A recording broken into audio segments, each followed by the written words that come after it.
I'm Myriam. And I'm Elyse. Two friends bound by the love of books. Taking on the world one chapter at a time.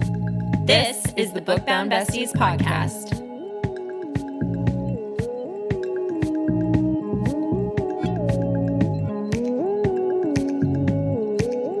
Hey, Book Bound Besties! Welcome to episode 12 of season 2 of the Book Bound Besties podcast, where we dive deep into your favorite books, have unhinged chats, and Elyse theorizes about what's to come since she has not finished the book yet. So close, though. I know. Today we're talking about Iron Flame, chapters 56 to 60. Besties, we have one episode left, and I cannot wait. I cannot wait. I am so done with this book.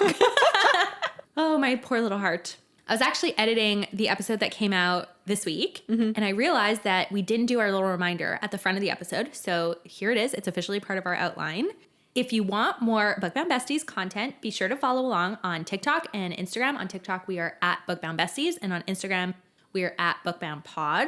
We post funny clips from our episodes, funny, silly videos, and we also do unhinged book reviews. Just a fun place to be on the internet. Yeah. A little corner that we've carved out for ourselves that we love. Also, I've been doing my research, and I would really appreciate it. We would really appreciate it if our listeners on this show would leave us a review on Apple Podcasts. By doing so, it actually pushes us through the algorithm. That's the reason why people ask for ratings and reviews. Yeah. But the written reviews are actually what push you through the algorithm. So we would really, really appreciate it if you can spare us a couple minutes. Yeah, help spread the word. Help spread the word and bring in more besties to the gang. Also, your little content warning. Today there will be some topics that are not suitable for little ears. I had to take a second and I said yes. Yes. And probably some swearing, for some frustration. Yeah. Oh man. Lots of emotions today. Yeah. Before we get into it, you want to chit chat a little bit about your weekend? Yeah. Did you do anything for Grand Prix? No. This weekend was the Grand Prix weekend here in Montreal. So another little spoiler. As you besties know, we do record a little bit in advance. Yeah. I'm not big into it. I went once and I was like, oh, not for me. The race, you mean, or the festivities? I went to like the Friday practice and I was like, But I know you really like it. I love Formula One. I think it's such a fun sport to watch. It's super exciting. But I've actually not been to a race in like 15 years. I've not been in a really, really long time. So did you watch? I watched the race TV? For sure.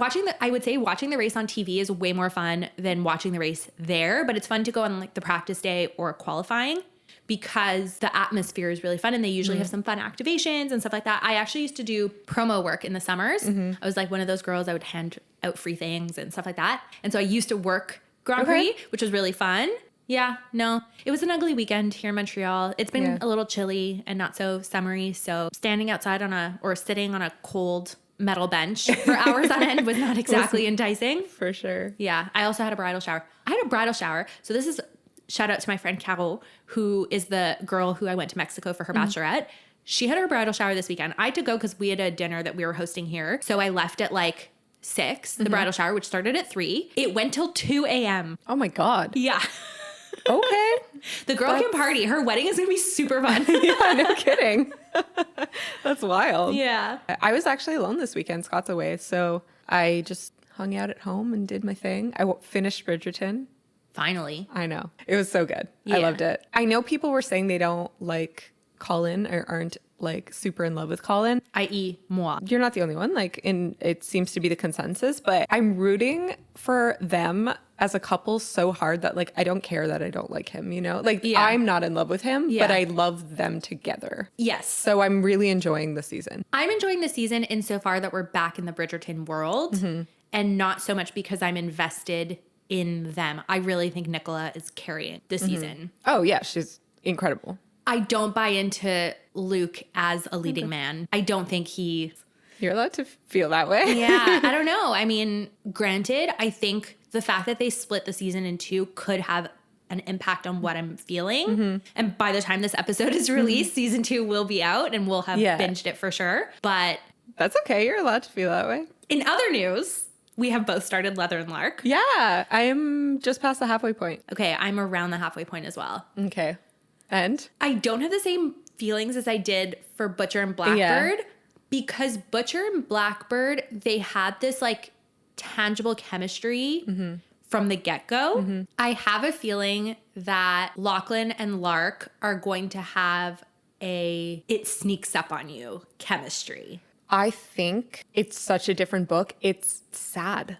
A little bit, It makes me so sad. I think the first one is so funny. Yeah. And it's very bubbly chemistry. And, Yeah. and like you said, they just have this beautiful chemistry and it's fun, though it's in a very dark world because we're still dealing with serial killers. It's just so, it's almost light and fluffy within this really dark environment. Whereas this one is dark. Yeah. And it's sad. Yeah. Because Lark is dark and sad. And so is Lachlan. So is Lachlan, but we haven't gotten into it as deep, I find, with him as her. But overall, it's just in going through this story, you don't get those like warm, bubbly feelings. Yeah. They have beautiful moments, and you could see how much like he has fallen hard for her, and their relationship will bloom. I know it will, but it's sad. It's a very different feeling of a book. Yeah.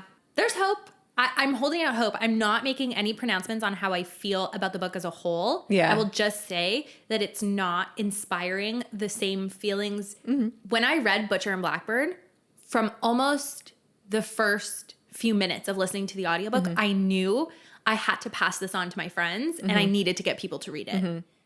Had Leather and Lark been the first one, I don't think I would have had the same feeling. And that's not a knock on it at all. This is very much like, it's kind of grumpy sunshine, but it's not. It's like grumpy. Yeah. Man, it's the sadness and the dark that's there is just so much more present. Yeah. Not to say the first one didn't have it. It's just the atmosphere, the vibes. If you're a vibe reader, it's a very different vibe. Yeah. So Sloane had this trauma, but she kind of didn't dwell on it in the same way that Lark does. And their trauma is not the same because the trauma happened to Lark and the trauma didn't happen to Sloane that we know of. So maybe that's what... I think it's just they also carry their trauma in different ways. Yeah. They're very different people. I think I relate to Sloane a lot more in the sense that she's the kind of person where like bad things happen and she kind of just does something about it and moves on. Whereas it stays with Lark, which I feel like is more you. Yeah. Anyway, no, for sure. It does. But you know what? Sorry to interrupt. Right.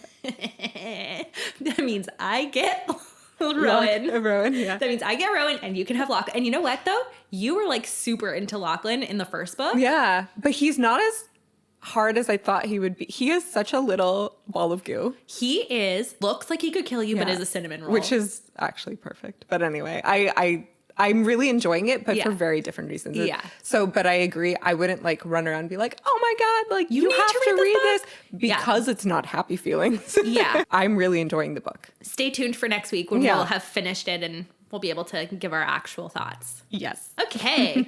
Let's get into the mercifully second to last episode of this godforsaken book that destroyed my soul. Yeah. Yeah, I don't know. Lots of feelings in this next little chunk of... I'm already looking to season 3. I just need it. It's like my tether to sanity. Yeah.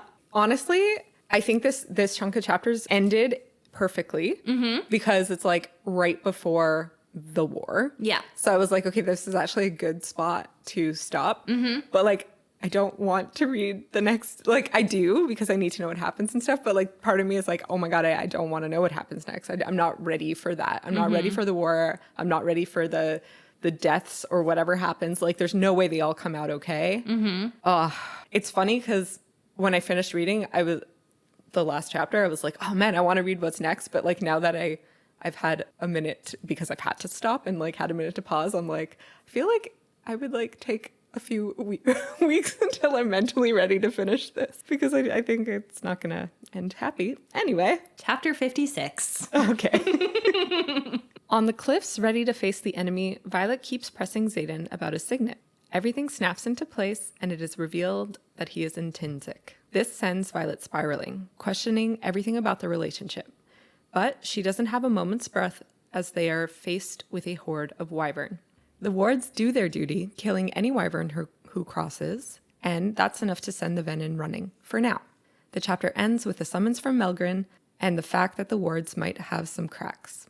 Flyers can still wield. Dun, dun, dun. The pre-chapter blurb comes from the Journal of Warwick of Lucerys, translated by Cadet Violet Sorrengail. Quote, "It was never our continent. From the very beginning, it was theirs, and we were simply allowed to live here." Let us recall, Elyse, that last chapter ended with Violet asking Xaden what his second signet was. They'd finally made this breakthrough in communication, and then he was saved by the valve before he could answer. Good news, question game is officially dead. Elyse is very relieved because we can only have the same argument so many times before we lose our minds. Yeah.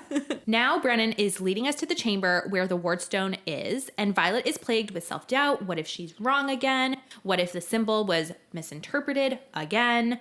Good news though, the wardstone has been imbued. She can feel a hum of power emanating from it, so at least that's working for us. As they're walking towards the chamber, Violet notices that Ryerson House is in full-blown chaos mode. Riders and flyers are leaving. Second and third years are off to outposts along the Navarrian border. Things are tense between our lovebirds, and it's not because of the attack of the Dark Wielders, is it? No. And all Violet can think about is what on earth can this guy's signet be, and why is he so freaked out? Like, what could it be that he's this freaked out about it, you know? You and me both, Violet. Violet tells Brennan that Dane figured out that the wardstone needs a representative of each den. And shocker, it took reading the entire beginning of the journal to know that once a dragon fires a wardstone, their fire cannot be used on any other. And by reading all the way till the end, that they learned there were 2 wardstones that had been created in the first place. But why the one in Erasia was never activated, nobody knows. Like, it's not detailed in the journal. Violet just keeps asking herself why the original 6 wouldn't protect more than Navarre. And do you have any theories as to why?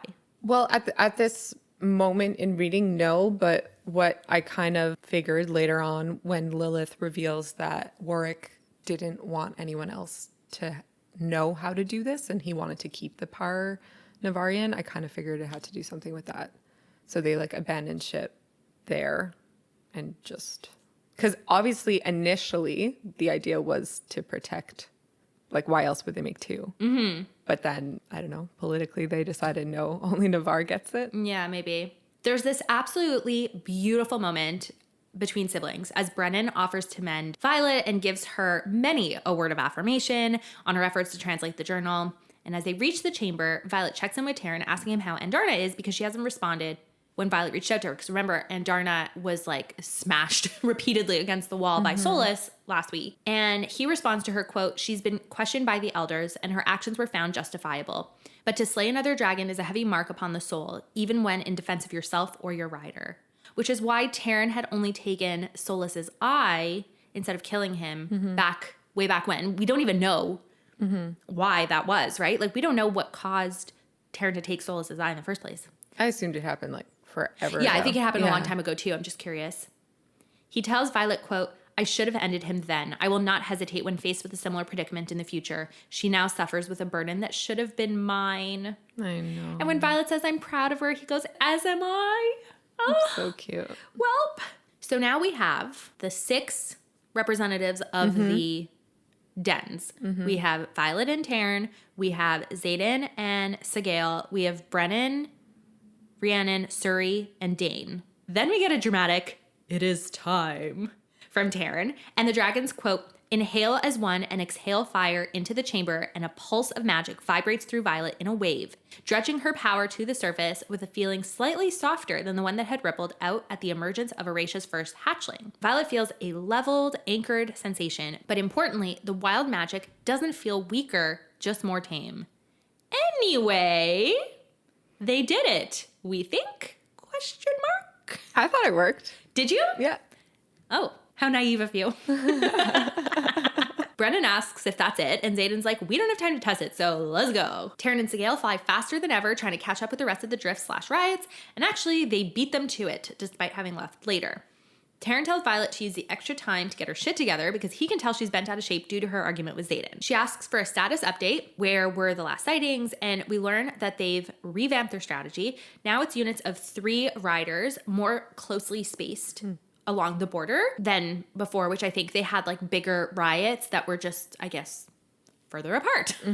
But now they could communicate better by staying slightly closer together. So. Yeah, and they're covering more ground that way, I think, as well. Warning her that Xaden and Sigale are approaching, Violet asks her dragon if he thinks Xaden is right. And he responds in the most annoyingly wise way.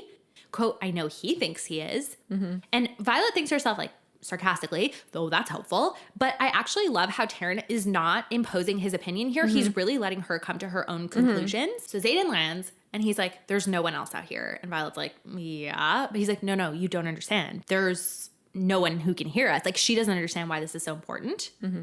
She's like, okay, but like, why couldn't you, is this like why you didn't tell me back in your room? Like, your room is soundproof. Mm-hmm. There's a sound shield. And he's like, there's always someone better at something than you, including wards. But maybe that wasn't the entire reason. And Violet is super pissed. She's like, you told me to ask you, but quote, the first real question I pose, you duck out the door like a coward. Besties, I know I said that the question game was over, but I just want to make one more little comment. Just one. This is the first real question she asks. So I just want to point out that this precedent of, the first real question I ask, you run out like a coward. This precedent wouldn't be set if she had asked real questions sooner.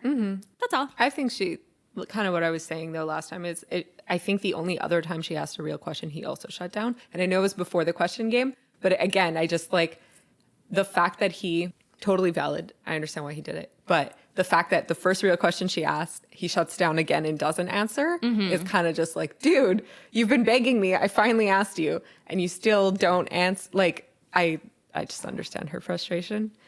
I also understand why he didn't feel comfortable saying it there because it's literally a matter of life and death. But yeah, when Xaden says that it never occurred to him that she would ask him about a second signet, she calls him a liar. Quote, you wouldn't have told me that Sigale bonded your grandfather if you never wanted me to know. Whether it was a conscious or unconscious choice, you made it.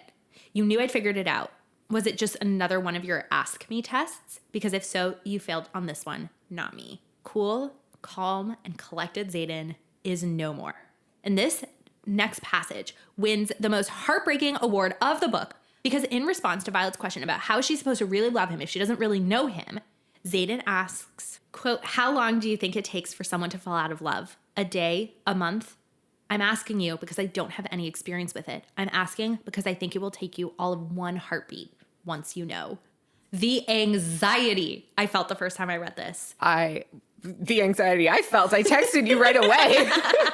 And we really try not to talk to each other about this book outside of the podcast because we want like all reactions to be genuine. I was in full panic mode reading that. I was like, no. I don't want to know what he's going to say next. Like I texted her freaking out. I was sweating. Like I was alone in my kitchen just freaking out and I couldn't handle it. And I think I did a lap around the house before I came back and sat down to read it because I just didn't want to know. Most heartbreaking line ever in this series. Violet lowers her shields and feels Xaden's absolute terror. And then she thinks, oh shit, could he have been manipulating my emotions this whole time? That would be super fucked up. Mm-hmm. He responds that he would never do something like that. And she's like, oh, I didn't mean to say that out loud. Except she didn't. She did not. I know. And then I lost my mind. Xaden refuses to tell her, so she starts thinking out loud. Quote, signets have to do with who we are at our core and what we need. You are a master of secrets, hence the shadows. You're deadly with every weapon you pick up, but that's not a signet. And he's like, stop. She continues, quote, you're ruthless, which I guess could have something to do with an ability to shut off your emotions. You're a natural leader. Everyone gravitates towards you, even against their better judgment. You're always in the right place. Are you a distance wielder? I've only read about 2 riders in all of history who could cross hundreds of miles in a single step. Side note, I want you to keep this list of signets in the back of your mind because it's giving us more signets when we think about what could be Violet's second signet. Right. She continues, quote, but what do you need? You need to question everyone to make your own impressions. You need to be a quick judge of character in order to know who to trust and who not to in order to have run those smuggling missions at Biscayas for years. More than anything, you need control. It's woven into every aspect of your personality. By now, were you starting to get an inkling? Oh, I got it as soon as he read her thoughts. As soon as he... Oh, really? As she said the out loud thing, I was like, oh my God, he's intrinsic. All right, he's still telling her to stop. She eliminates mending as a signet because he wouldn't have needed to bring it to Erasia. He can't see the future because he wouldn't have led them to Athbane. And he can't wield an element or he'd already done so. So, then she's like, who knows? And now he's full-blown panicking. Quote, stop before you go somewhere we can't come back from. And I just felt so bad for this poor boy. Mm-hmm. Oh my gosh. Okay. He tells her nobody knows. And she's like... With a chin lift. It's a very tender moment. Oh, does he? Yeah. Oh, my mind skipped right over that. She tells him, I deserve better than this. Tell me the truth. The anxiety. He tells her, you've always deserved better than me and no one knows. Because if they did, I'd be dead. And then Tyrrendor turns to Sigale. Violet's in full-blown denial. And that's when we get the info dump. Quote, yes, it's how I knew I could trust you not to tell anyone about the meeting under the tree last year. I seem to know what my opponent has planned on the map before their next move. How I know exactly what someone needs to hear in order to get them to do what I need done. And how I knew if someone remotely suspected us when we were at Biscayeth. It's why I didn't kill Dana in the interrogation chamber, why I let him come with us. Because the second his shields wavered, I knew he'd had a true epiphany. How would I know that, Violet? Because he read Dane's mind. Xaden is more dangerous than Violet ever imagined. You're an intrinsic, she whispers. Okay, let's bring the temperature down a second. Mm-hmm. Did you see this coming other than the comment about, okay. No. 2 weeks ago, when we had our episode with House of Wind, mm-hmm. both Hannah and Amber got very, very, very quiet when I brought up the intensity. Did you notice that that's when they got quiet? No, they had a lot of moments of quiet because I figured they were just like not sure what I knew and what I didn't know. So they were being very respectful. Okay. They freaked out and visibly got quiet as soon as I brought up the intrinsic. I don't even remember you bringing that up. I brought it up during the throne scene because of Violet going into Xaden's head. Oh, that it might be her second signet? Yeah. Okay. But what I couldn't say when we were covering that chapter is that, remember I brought up the theory that her signet amplifies others, that this was her amplifying his signet. Okay. That would make sense. Yeah. Secondly, now would be a good time to go back to all the times he responded to things that she thought without actually saying them out loud. Mm-hmm. For example, I'm not sure if you remember, but... I always thought it was just the bond. Okay. No. Because if it's in the bond, the writing in the book is in italics. Yeah, but it usually is in italics when he answers. I'm going to take an example that I'm sure you will remember because we made a clip out of this passage of the episode and posted it to social media. Remember when the unbonded riders break into Violet's room, mm-hmm. and Xaden kills them all, mm-hmm. and then she thinks to herself, I'm alive, I'm alive, I'm alive. Mm-hmm. That's not in italics. Okay. I always chalked it up to the bond. That was not part of the bond. And you never noticed, you never said, so I kept my poker face, I misdirected your attention.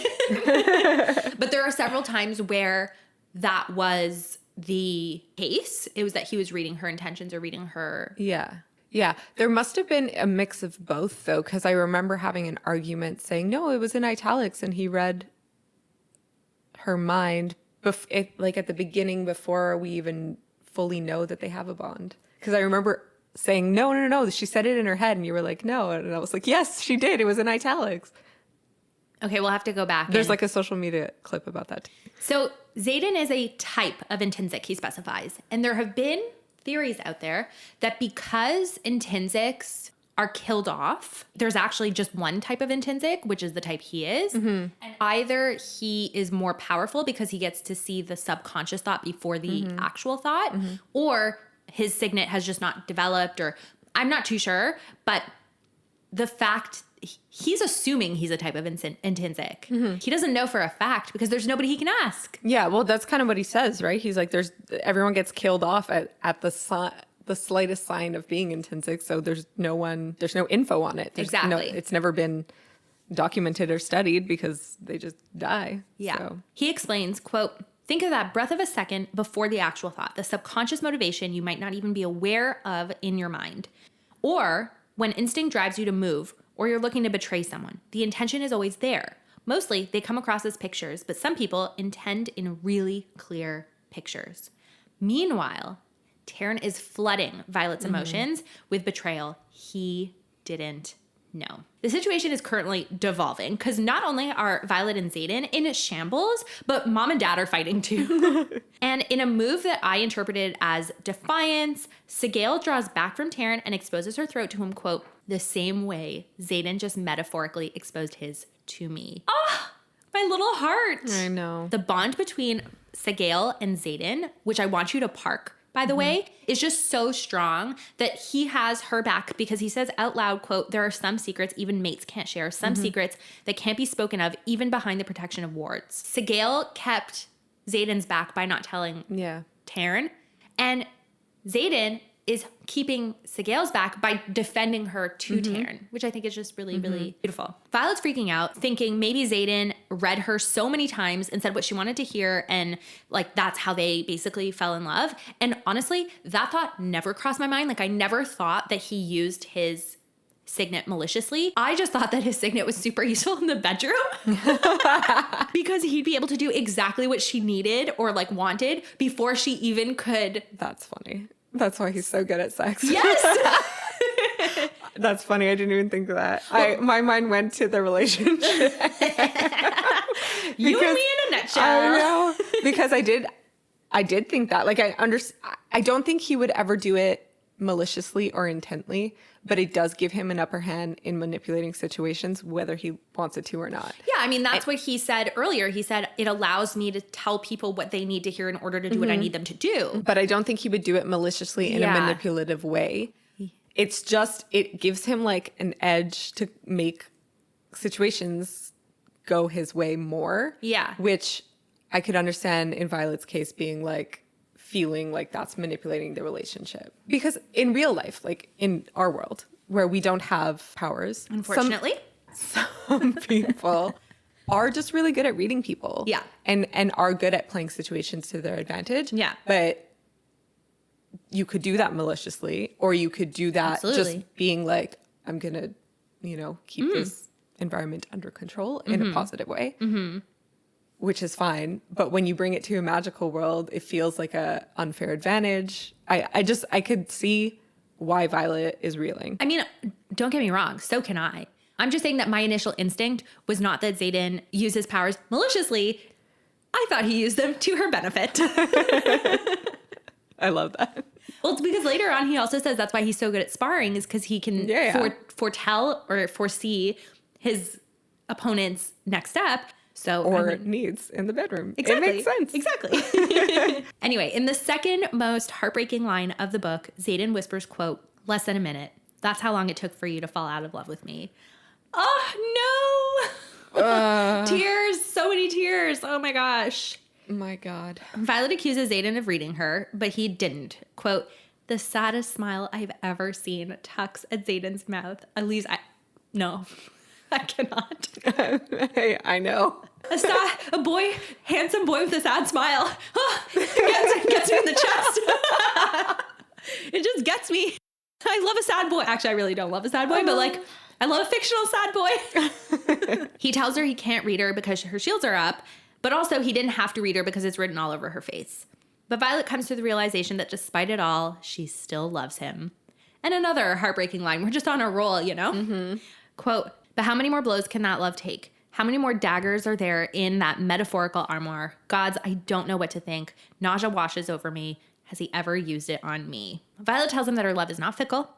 So Xaden better live because she's ready to ask him all the fucking questions. And it's about dang time. It's about time. In another instance of super bad timing, Taryn urges Violet to mount because he spotted wyvern. Hundreds of them. When Violet apologizes to Taryn for the fact that Sigale didn't tell him the truth, his response is so quintessentially his, quote, we will settle matters of emotion after matters of life.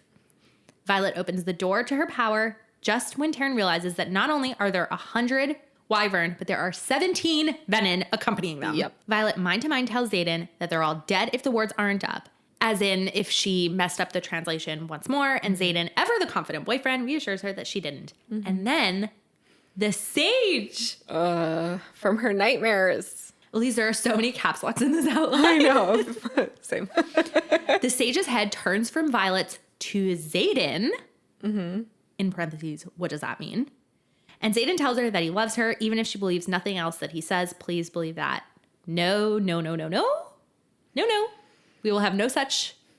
I know. No such talk here. He said it like he was saying goodbye. I know. And there's so many moments in these next chunk of chapters. I don't know what else to call it. Anyway, that feel like this is the last time we're getting this. This is a goodbye. Like, it was hard to read.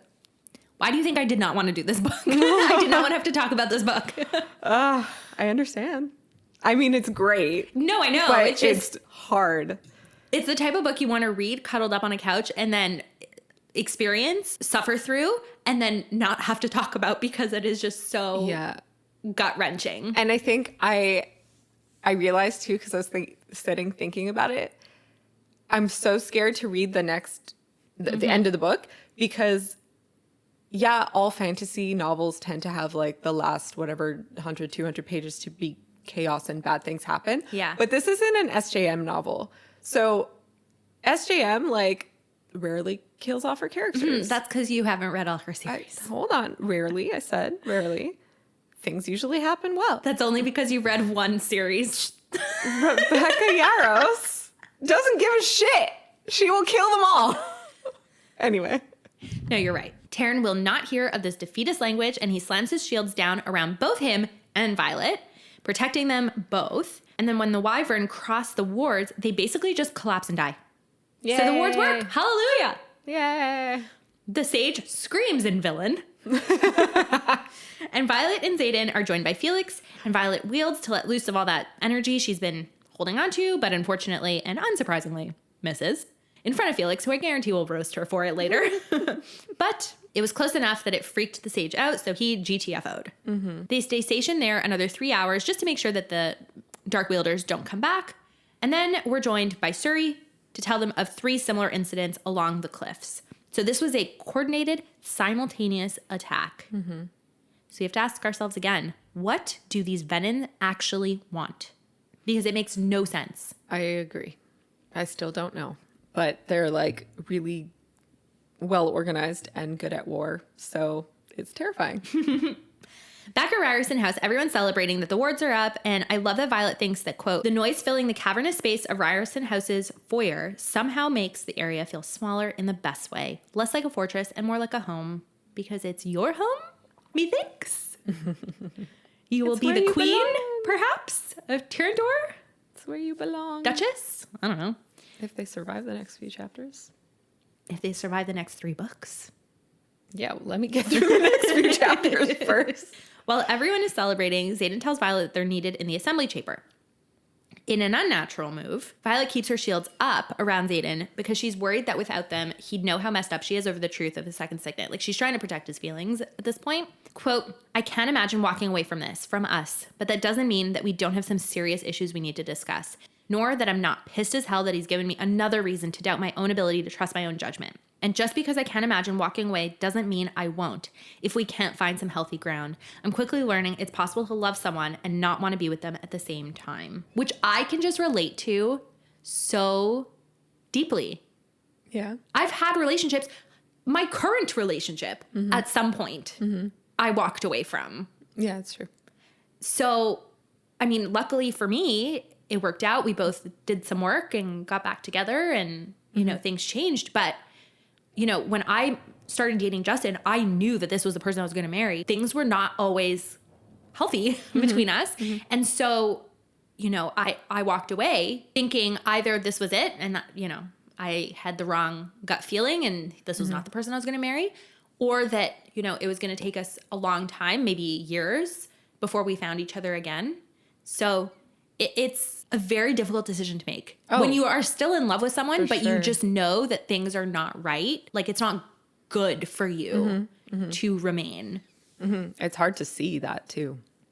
Yeah, it's hard to see that. It's hard to acknowledge it and then do something about it. But you're better for it. No, 100%. I think it's so, so important, but it's just, they say a lot that love is not enough for a couple to stay together or to make a marriage work, or, you know, people say it, just like being in love is, and I think that it's really important that Rebecca puts that in here because I think especially in romance novels, like I'm thinking actually of a Tessa Bailey book. This is the first Tessa Bailey book I read that I was like, didn't love. Oh yeah. Yeah.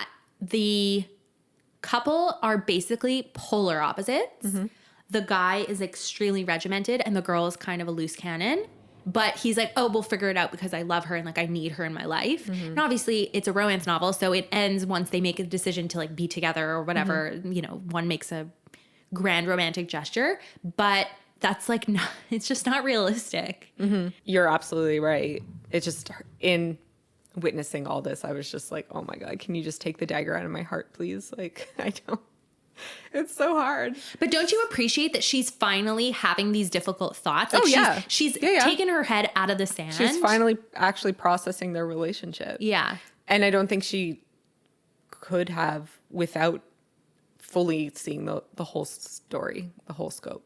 Which is, in book one, probably a huge reason why Xaden didn't want to say, I love you, because he knew he couldn't give this, or he wasn't ready to give this side to her, understandably. They knew each other for like half a second. Yeah. When they enter the assembly room, Xaden tells Violet that they need to talk, and she agrees till later. Then they register the tension in the room. As soon as the attack was over, a missive was delivered to Ulysses. Quote, Melgren has asked us to meet him tomorrow. Bad news. He wants whoever represents the movement, no more than 2 marked ones, and the Sorrengail sisters. Remember, Melgren's signet allows him to see the outcome of a fight, so if they follow his instructions and a fight breaks out, he knows he's going to win. Except, and this is my millennial showing, I always think of his signet like Alice's from Twilight. She can only see the future that's already decided. If ever something happens that like changes, then whatever she sees in the future changes as well. So they are making assumptions that Melgren is taking action based on his best interest, based on the future that he sees. But they're not taking into account the way that they could change that future. You know what I mean? But they kind of do. They kind of do at the end of this chunk of chapters. But I mean, in this case. Yeah, but well, at the meeting they do, though. They show up with more people than he knew. So he hadn't seen that. Yeah. So breaking dawn all over again. Precisely. Serena has more bad news for us. She can still wield. And that means there's something wrong with the wards. Dun, dun, dun. Terrifying. Yeah. Awards. What is your most romantic line? I love you. Even if you believe nothing else I ever say, please believe that. Aww. Mine is, I should have ended him then. I will not hesitate when faced with a similar predicament in the future. She now suffers with a burden that should have been mine. I'm proud of her, as am I. Aw, Taryn. Yeah. What's your funniest? There's nothing freaking funny in this chapter. Nothing. Sorry. Oh my gosh. I got one. No, you did not. Yeah, it's so silly. Okay. A little warning next time. Did you fall? Okay. Fine. Taryn being snarky will always be funny. What's your spiciest line? I didn't have a spicy. Oh, mine was a Taryn line. Do not speak to her as if death is a possibility. Oh, yeah. There's some conviction there. Yeah. Chapter 57. Things are still uneasy between Xaden and Violet as they head to their Navarrian meeting. Melgren explains their plea for reinforcements, but the rebellion decline, stating they will not help those who refuse to help others. In a final goodbye, General Sorrengail bestows Lyra's journal to Violet, hoping it contains secrets to saving the rebellion. The pre-chapter blurb comes from Navarre, an unedited history by Colonel Lewis Markham, and it says, quote, the day Augustine Melgren manifested his signet changed warfare for the kingdom of Navarre forever. Yeah, that's a pretty great signet to have really if you're gonna be like in the army. Yeah. So they meet at Athbane. Just a cherry on top of the sundae of this shit show that has Violet thinking to herself, this is the second time she's visiting this outpost after Xaden drops a knowledge bomb on her. Violet's been avoiding him, but she also realizes that him telling her the truth about his signet is the ultimate gesture of trust. And what has she been talking about this whole time is trust. And she's finally got it. And she's processing it, though. Yes. And in her process, she is, like you said, acknowledging that it's a gesture of trust, acknowledging that she understands why he didn't, and says, like, he had a good point. Like, he had a good reason not to tell me. Like, she just needs to process it, and I get that. It's a big thing to drop on someone. Yes. I just feel like she's been piling on him this whole book about not telling her things. And as soon as he was given the chance, because that's what we have to realize, he told her about his signet the minute he had the chance to, in a safe way. Only after she asked, but yes. Fine, only after she asked. But he told her something so deep and secret that it would get him killed. But as soon as he had the chance to do it, he did. So. But she needs to process it. I think that's fair. Yeah, okay. It's not like oh, I kind of like to do this sometimes. It's a big secret. No, for sure. It is. So. And I found it a little icky, a little immature, that the fact that she was the first to know this secret makes a difference to her. Yeah, I didn't like that part either. Yeah, I just think it just highlights the reason she was extra mad about all the other secrets he kept is that she's immature. Yeah, well, that too. But that she wasn't the first to know. She was one of the last to know. I do understand being frustrated though.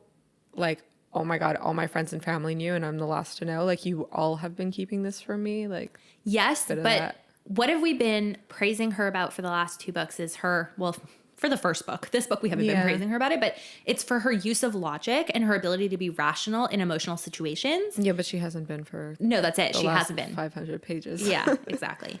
Back to Athbane. They flew as a ride of 10, which is more than what Malagran asked for. And then Violet asked Taryn if he's sure that the Navarre side wouldn't know that they've got 4 dragons hiding. And Taryn drops a little bit of dragon knowledge that I think is kind of interesting. Dragons only sense each other mind to mind when we allow it. So they have a lot more control over the communication. They could sneak up on each other. Yeah. The Navarrian dragons will know that there are extra dragons, but they won't know who or how many. Noteworthy is that once they landed, Sigale is not beside Taryn, as she usually is. She's standing with Rhiannon and Ulysses' dragons. Despite Violet and Xaden not having words yet, we can assume that the dragons have. And I understand that too. Like, he needs time to... They've known each other way, way, way longer than Sigale and Xaden have. So in this case, I'm with Taryn. Like, I think it's really beautiful that Sigale had his back to the point where she kept his secret and stuff, but I mean, that is a betrayal, like they're mates. It's very different. Anyway, when Xaden states that Violet didn't come to bed last night, she tells him that she was in the library with Dane and her squad trying to figure out what she got wrong. And I love that Kat, Marin, and Traeger also joined them. It's a sign of support and solidarity. To be there for support because they can't really do anything. I feel like they're really taking this combined drift squad really seriously. And I really love that. Changes the game. Yeah. Before Violet could explain more, the dragons signal that the Navarrian side is there. As they wait for the Navarrians to approach, Xaden begs Violet to let him into her mind, and then he breaks my ever-loving heart by telling her, quote, "If you decide to tell them what I am as punishment for the crimes I've committed against you, I'll understand." What? No. Like, this is how much this boy loves you. Like, she has been such a bitch to him this whole book. Like, he literally loves her so much he's willing to die. I know. I hate that. You hate that because you don't want him to die. But like, I hate that because it's not reciprocated. Because her love is conditional. She is not. I don't think it actually is, though. Okay, but me she's putting up a fight. she's being very stubborn in it, but I don't think it is. Whatever. He's just much more mature than her. Okay. Yes. When she's like, this isn't the best time to have this conversation, he tells her that he wanted to discuss it last night, but she was too busy trying to save Tyrrendor. And when she asks if he's complaining about that fact, he just grabs her hand and tells her that no, she was choosing the safety of his home. And this is giving big picture energy. Xaden has always had big picture energy, and she should take a page out of his book. She would be a lot less mad at him, or mad at more people a lot less. She's younger. By only 2 years, and boys are less mature than girls. So, you know what? Not Violet. Yeah, I know. I feel like they should be emotional, like on the same emotional plane because he's 2 years older. He's so mature, though. He's so like above and beyond like his years. I know. It's wonderful. Yeah. Scott and I are the same age gap, I just realized. As them? Not us. We are 10 months. And I like to say he's a year older. Well, he's And then almost. Justin specifies that he's 10 months. Yeah. We're all the same age. Anyway, Justin, you and me. No. You're a year older than me? No. Yeah, you are. You just turned 31. And you're turning 31 in December. You're a year older than me. I'm not a year older, you psycho. You're an accountant. Don't you know how math works? I do. This is age accounting. It's different. Okay. We're 8 months apart. We are 7 months. 9 months apart. Is it 9? So you're born in March. Yes. And I'm born in December. Okay. Yeah, 9 makes sense. Accountant. Yay. No, I still... We're the same age. No. If you're what born year the did you same graduate year, high school? 2010. I graduated in 2011. okay, if we're born the same year, we're the same age. Yeah. That is how it works. That is how it works. That's so bizarre. Anyway, fine. Justin and I are the same age. You and Justin are the same age. You're a month apart. If you round up from 9, it's 12, okay? And if you round from... That's not how time works. But it is. Okay. All right. I know I'm being ridiculous. It's just funny. Violet needs to know one thing before they can continue this conversation. Did Xaden ever use his signet to influence her feelings in any way? And he tells her, quote, never. But I've always lacked a certain element of self-control when it comes to you, and our bond makes it way too easy for you to send your intentions without even realizing it. Thoughts? Oh, kind of what I was saying before is like, even if he's not doing it intentionally or maliciously, he has that upper hand. Yeah. So... like, I really don't think he's doing it maliciously, but it's only natural that if he senses she's feeling a certain way, he would respond a certain way to that, whether she intentionally gave that information away or not. Like, it's so complex, but it does give him an upper hand in every situation. But I think that it's useful. So she thinks about their first kiss, for example.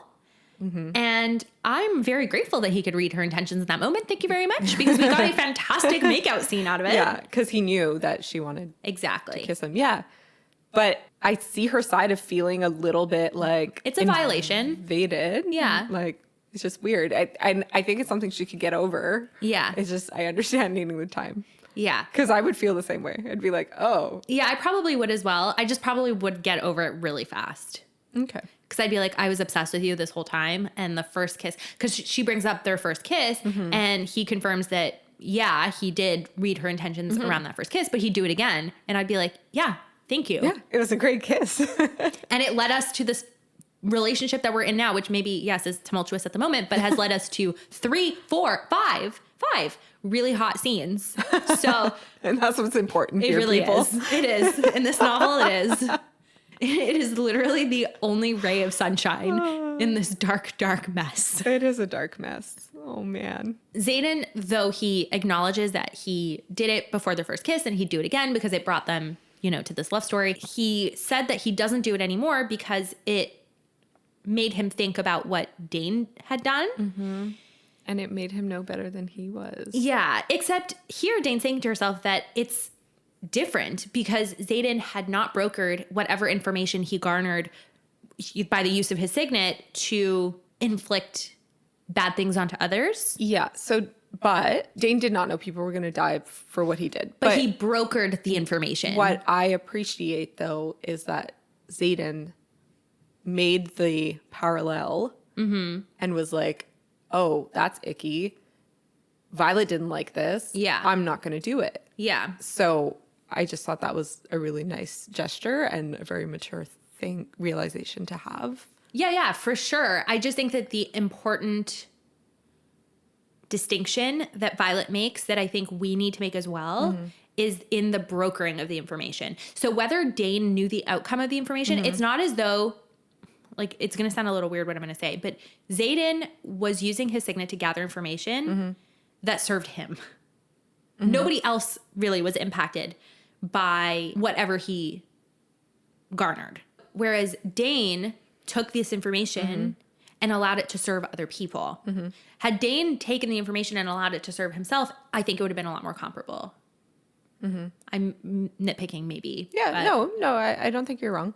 I just really like that Xaden, I guess, admitted his wrong or saw his wrong or saw the potential for his wrong and corrected it on his own without having anything come of it. Like he like caught it in its tracks kind of thing. And I just respect that a lot. Yeah. Actually, spoiler for ACOTAR now. It's a spoiler for, I want to say, ACOWAR. Okay. But it reminds me of the moment where Farah accidentally invades Lucian's mind. And she's talking to Reese about how icky it made her feel and whatever. And he's like, okay, well, this is a boundary that you have now discovered is one that you're not comfortable crossing. So you don't have to cross that boundary anymore. So it's kind of like that. Yeah. Anyway, I love how Violet quickly turns to Xaden and tells him mind to mind, I'm not going to turn you in, but we're going to fight about this later. And I think that is healthy. Yeah, I agree. like but I said, at the same time, I was like, fight? Like, what is there to fight about? Stop fighting. I feel like I must have said this on the pod before, but the couples that I know who break up are the ones that don't fight. No, I know, but I don't think this is a fight. I think it's something to talk through. Like, I think like a fight versus like talking through something is very different to me. I think this is like a you and me difference type of thing, because I would have thought about it too. But because to me, it would be like a heated discussion. Which is a fight. Oh, okay. What's the difference? What's a fight to you then? Irrational. No good points made and yelling. Okay.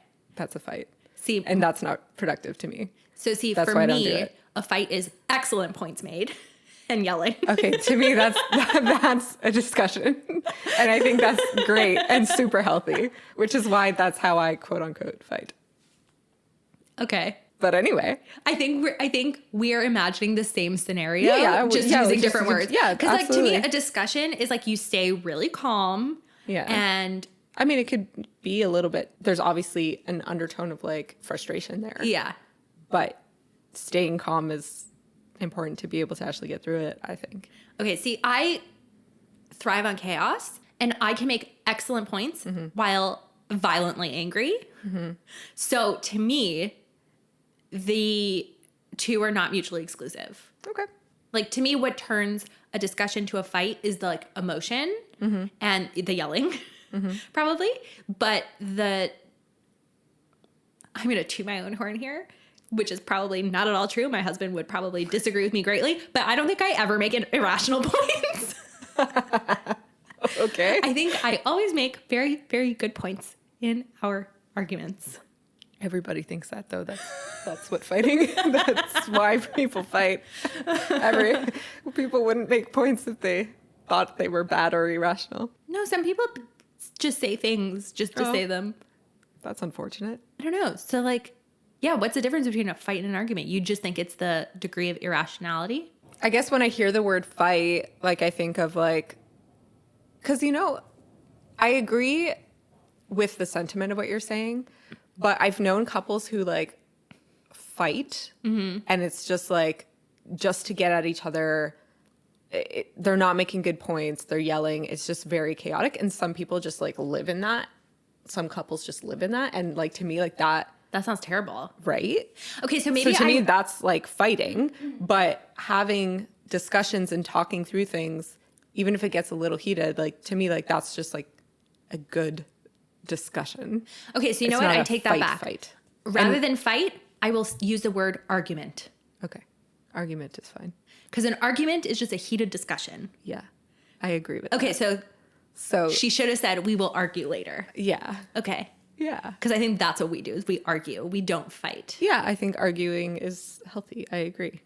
But fighting, for some reason, the word fight, I think we just use the word fight without thinking about what the word means, and we use fight interchangeably with argue. But But we mean argue. I think that's fair. And that was an etymology lesson with Myriam and Elyse. Some discussions we have are just like, so random. Yeah. Anyway, back to Navarre. Anyway, so Xaden hears what Violet says and just says, I will make myself available to you, which I think is just so funny. I love when... Oh, you thought it was funny? I find when couples use like very formal conversation in a heated exchange, I find that humorous because it's just so incongruent with the situation. Yeah, that's funny. Then he was just like, I will make myself available to you. You thought it was sad? Yeah, I took it as like there was no warmth. And she's like just not ready for that warmth. So he was just being like, all right, I'll make myself available to you. Oh, see, in the sentence right before he says that, it's written that a muscle in his jaw ticks like he wants to say more. So I actually think he's annoyed, not sad. I think he's annoyed and he's like, okay, I will make myself available to you for this argument. Mira approaches and asks if Violet's ready for this, and she's not, but neither is her sister, who at least says she'll never show how not ready she is. And I think they have this really cute moment between sisters. I think there's really beautiful little moments in this book between the siblings that I love, because they're not an affectionate family. Violet and Mira were affectionate in Fourth Wing when she sees her at Montserrat, searching for the yeah. outpost that she was stationed at. You know, stuff like that. Or at Samara when she was at Samara earlier. Like, I think there have been these moments of real affection and love between the siblings. Mm-hmm. But I also love these quiet moments of just encouragement and words of affirmation and solidarity. So I think that was really special. Then Mira turns to Xaden and asks, quote, by the way, you couldn't convince him to stay in Eurasia? And we can assume she's talking about her brother because... Oh, I didn't understand that sentence. That makes sense. Oh, yeah. I was like, what? Who? Yeah. As the Navarrian leadership approaches, Violet identifies Colonel Fremont? So Colonel Fremont. Colonel Fremont, yes. He could wield air. Yes. He could even suck it out of your lungs, which is terrifying, but I guess really good for war. Uh-huh. General Sorrengail's there, and she's looking exhausted. Yeah. The riders all come face to face, and Melgren is surprised to see that Ulysses is alive. Mm-hmm. Before that, though, Xaden has his shadows cast around not only him and Violet, but Mira as well. Mm-hmm. And I really love that. Mm-hmm. I thought that was really sweet. It is super cute. Like, yes, get your future sister-in-law on your side. Yeah. That will be useful to you. And I feel like she's not easy to win over. No, exactly. I mean, she's accepted their relationship, but it's just like, I feel like she's just one of those people who doesn't let many people in. Like, she doesn't like that many people. Yeah. You know? So he then asks why they aren't meeting at the outposts where they have refreshments for them. And Xaden just like cuts them off. Like, we don't want that shit. Uh-huh. Let's get to business. Yeah. Speak your piece. And Melgren expresses his regret of letting Xaden into the quadrant. And like basically this whole conversation is just like jabs at each other. I know. And I'm like, are we really gonna get anywhere? Basically, they all like hate each other. So Xaden, in such a Rhysand move, is flippant in the face of the insult. Mm-hmm. Quote, regrets are truly a bitch, aren't they? Also, he doesn't have all day. He's busy fighting for their continent. And it's just, I can picture him just removing a piece of lint from his clothing. And, yeah, just... Yeah. Yeah, definitely. I mean, people have called Xaden like a baby Rhys before, so... He's more emotionally mature, okay? I feel like I'd have to go back and like reread ACOTAR to justify that. I may eat my words. If I go back and reread it? Oh. Nope, I thought of something and I may eat my words, so. Okay. Let's just say. In the end of this book? Xaden is not flawless. Oh, whoa. Whoa. Y'all have heard it here first. Myriam, we are nearing something. That is wild. Yeah. For you to say. Yep. Again, I will reiterate, besties, I did not want to do this book for season 2. And those who have read this book know why. Not because I didn't like it, just because I didn't want to have to talk about it. I feel like everyone... Didn't want to have to relive the trauma. I feel like everyone has just been like cackling to themselves every time I've said something. The number of people on the internet who are probably like laughing maniacally about the pain you are about to suffer. Jesus Christ. Me being one of them. Oh, I know. I have absolutely no pity for Elyse. It's okay. You can laugh at me crying any day. It's fine. It's all I do. It's also, with your permission or not, I do. It's all like not real crying, right? Like no, it's real. But if I were ever actually hurt, you wouldn't make fun of me. Oh, I'm saying you're actually a good friend for the people listening. Oh yeah. Oh, you mean I'm not a heartless bitch? Yeah, I know. Thanks. But fictional crying, which yes, it's real crying, and yes, I'm sad, but fictional crying is, you could laugh at that. Melgren then explains to them why they're there. Mm-hmm. He has seen the Venin overrun them in Samara on Solstice, which is just a couple days away. Actually, sorry, before that, Melgren loses his cool at what Xaden said about protecting their continent. And he tells them, quote, do you know the destruction you caused by dropping those wyvern on the outpost, the lengths we went in order to keep it quiet, the civilians we had to... And then he stops himself. Mm-hmm. You almost tore down centuries of work of tightly woven defensive strategy designed to protect the people within our borders. What was he going to say about the civilians? What do you think? You think? Yeah, they're not nice people. The Navarrians are not nice people. And he stopped himself knowing... Yeah. Because Violet obviously wouldn't agree with that. And like most of them wouldn't. So Of course. But it's almost crazy that like they didn't pick up on it. I don't know. Who? Well, it's never mentioned again. So nobody was like the civilians. Yeah. But I guess they have bigger fish to fry right now. For sure. Mira calls him out on the fact that the defensive strategies are only to protect those within the borders. And when Melgren, he like uses this really weird naval analogy to explain the decisions that they've made, Mira just calls him a callous asshole. Xaden prods the conversation forward, and then Melgren insinuates that he let them leave all because he knew he'd need them for a coming battle. Ulysses is like, bye, I'm not fighting for Navarre again, and then calls the meeting over.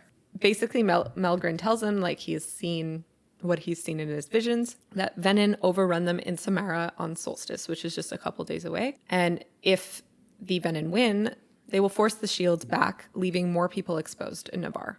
So he's saying that, like, if it falls, all those wards fall, and, like, all these people will be exposed. He's trying to, like, pull at the heartstrings of the rebellion, saying, like, look at all these casualties. So it's the ward extensions that would fall, not the actual wards, importantly.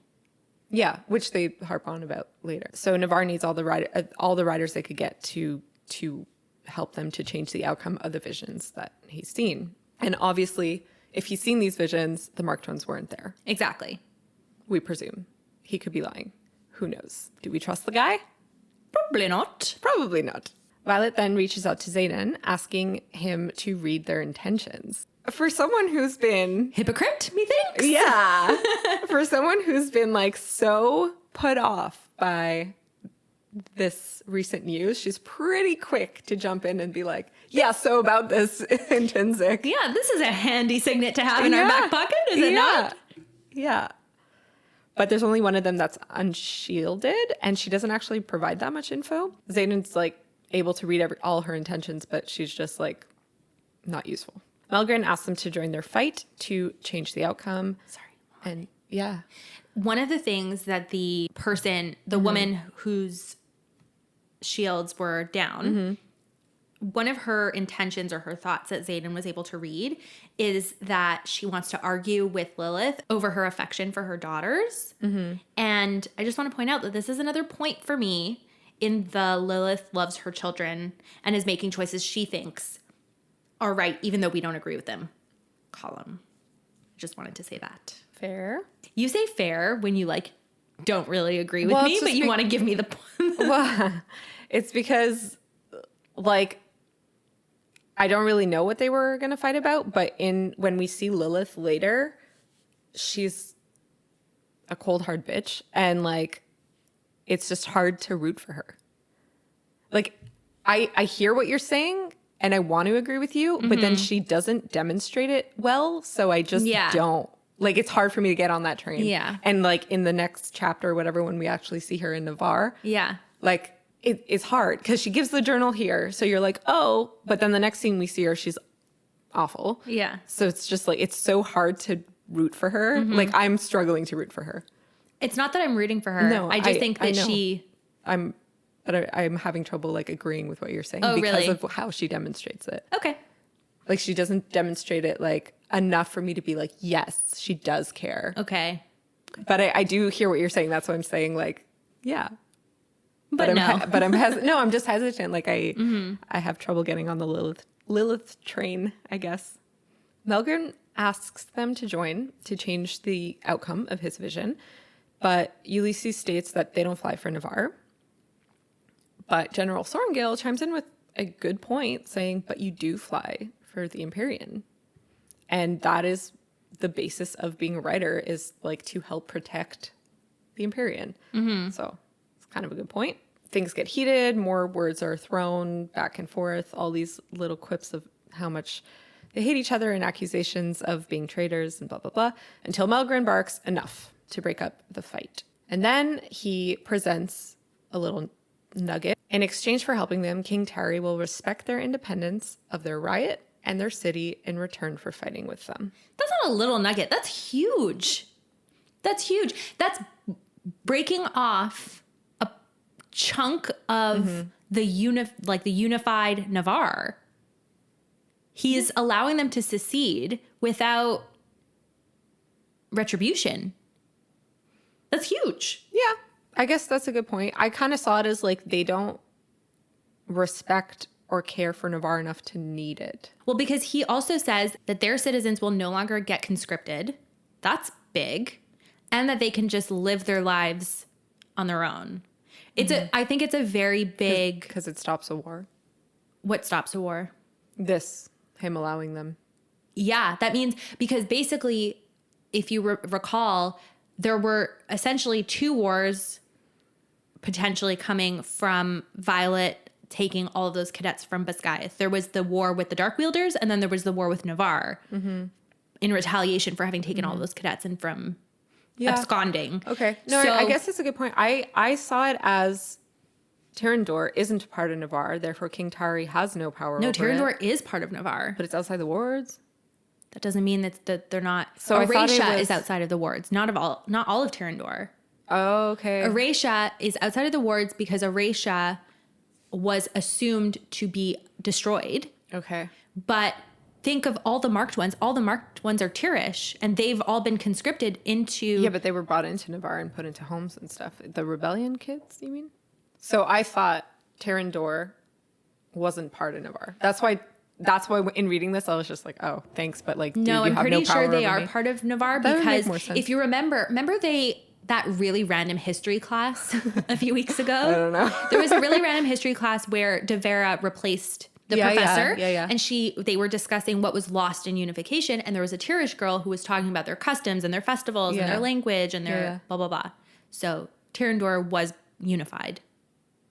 Okay. I'm pretty sure. The people were brought into the Navarre. marked ones' children were, but not all of Tyrrendor. Think of there were 107 marked ones. Yeah. So to be conservative, there were 214 rebels. Yeah. There have to be more than 214 people in Tyrrendor, an entire province. Yeah, I don't know why I assumed the whole province was empty. I thought everyone, when they unified, I thought they moved, all those people moved to Navarre. Besties, let us know. I don't know, but it would make more sense. It would be a hell of a lot more of a deal. Yeah. If he still ruled it, but I thought he didn't. That's why I was like, I don't care, dude. But what you're saying makes way more sense. I think, let's go with what I'm saying. Yeah, because that makes more sense. Okay, so they make a huge promise to do what I already thought existed and give them their independence. Yeah. Because apparently they don't have it yet. I'm just can't read. Anyway. That's okay. In him saying this, it's unclear if he knows about Auresia.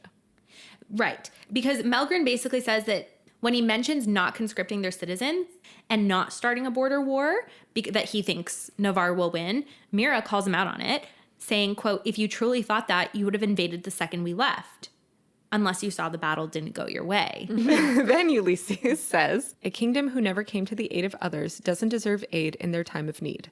Personally, I think you all deserve whatever the Dark Wielders do to you. Then Violet thinks, everything in my body is rebelling at the sentiment that civilians deserve to die because their leadership has failed them, no matter who that leadership is.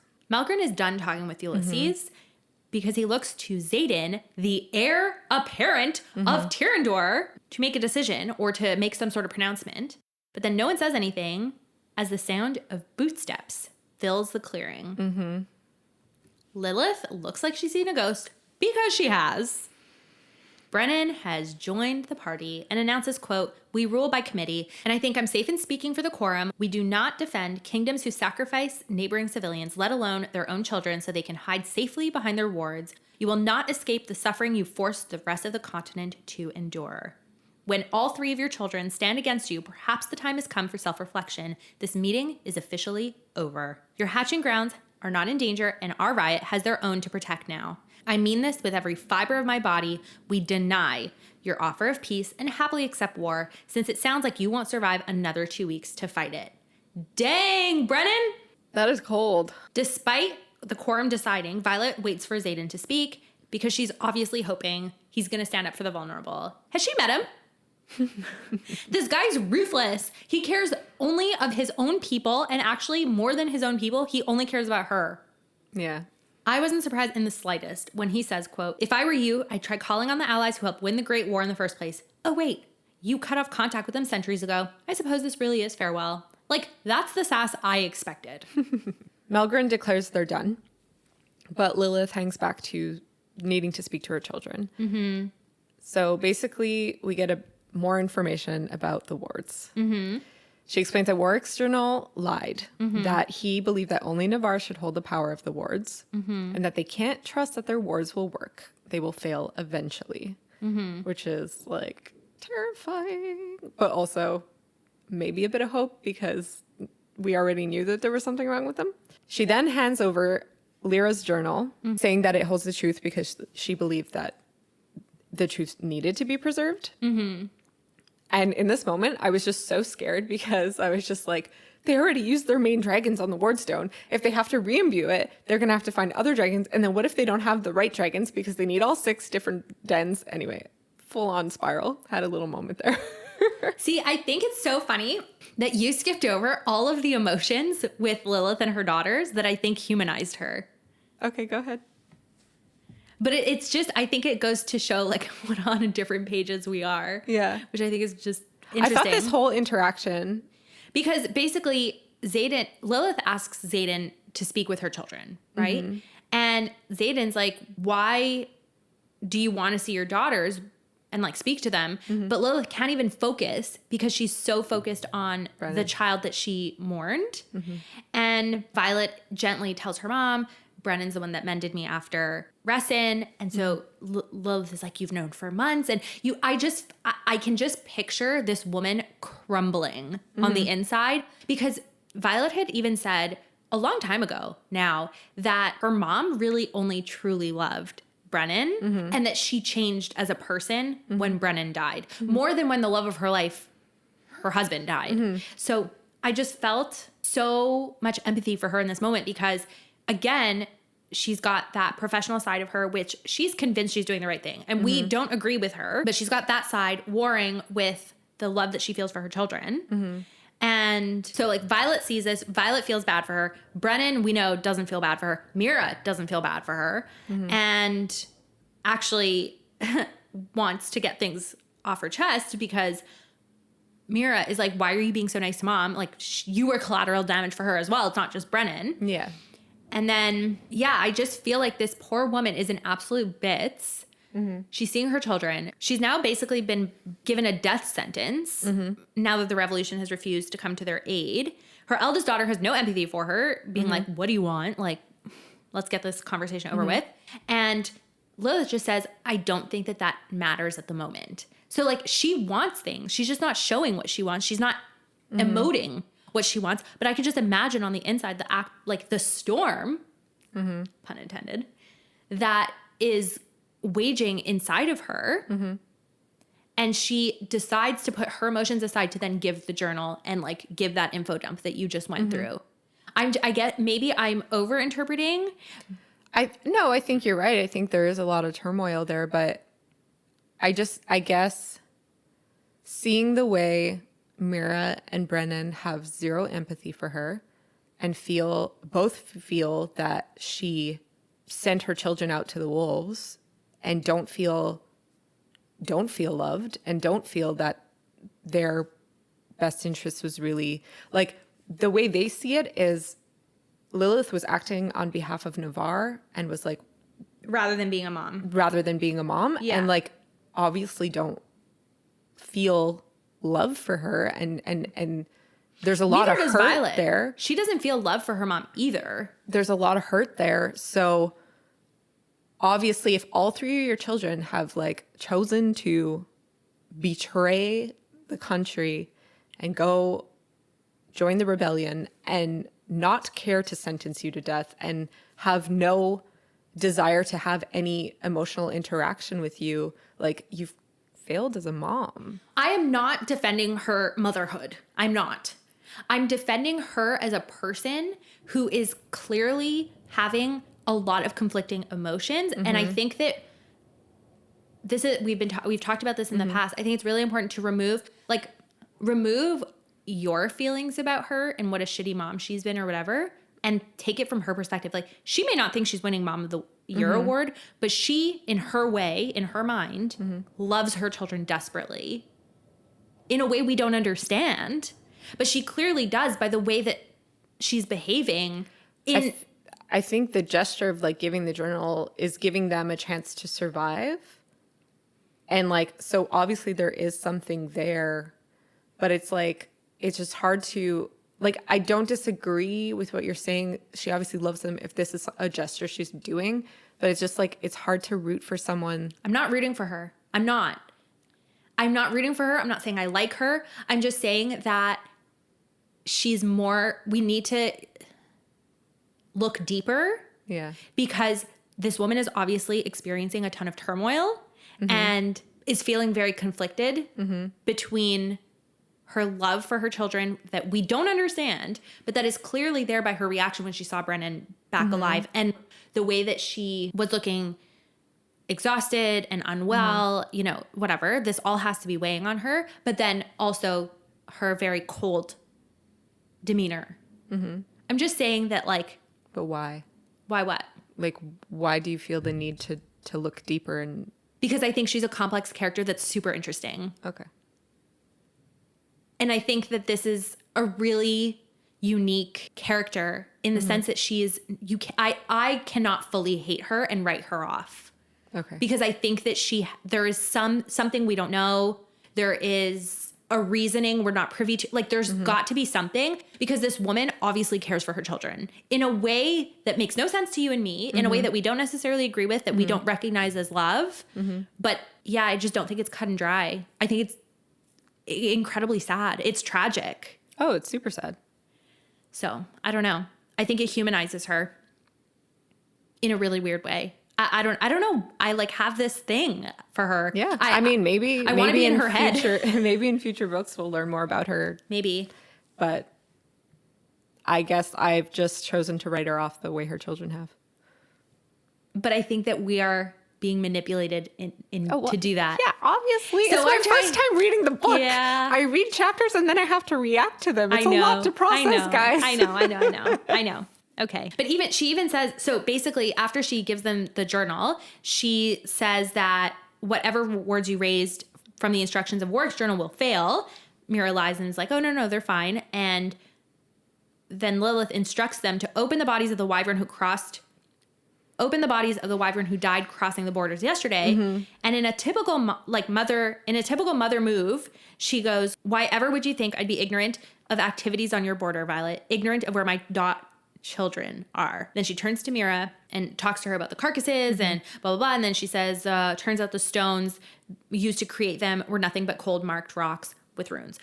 Runes, question mark, question mark, question mark, question mark. But it's just like, even here, she's a cold parent, but she's keeping tabs on her kids. And it's not because her kids are the enemy or whatever. It's because they're her kids. Yeah. Maybe I'm giving her too much grace. Maybe I'm not giving her children what they need. Like, yes, in her way, she's trying. There is a love there. It's just like I think she just doesn't know how to love in the way her children need her to love. And which is hard to get past. Totally fair and valid point. It's just hard to get past that. Yeah. I think, but that's what we're pushed to try to do. And I think that's the beauty of reading, is that sometimes you're faced with behaviors that are difficult to understand and difficult to relate to and difficult to explain. But that's what's so beautiful about it, is that it forces you to confront that and try to understand and try to empathize and try to explain. And that's what I'm trying to do here with her, because this is like, if my mom behaved like this, me too. I'd probably be like Mira and be like, you know, screw you. And, you know, I want nothing to do with you. But I'm trying to be more like Violet, who's not expressing extreme emotion when it comes to her mom. I don't know why this is a hill I insist on dying on, but... Because you're fascinated by maternal relationships? I think I am. Yeah, maybe. Maybe because, like, I'm pondering that as well and, you know, think about that a lot. And where were we? So...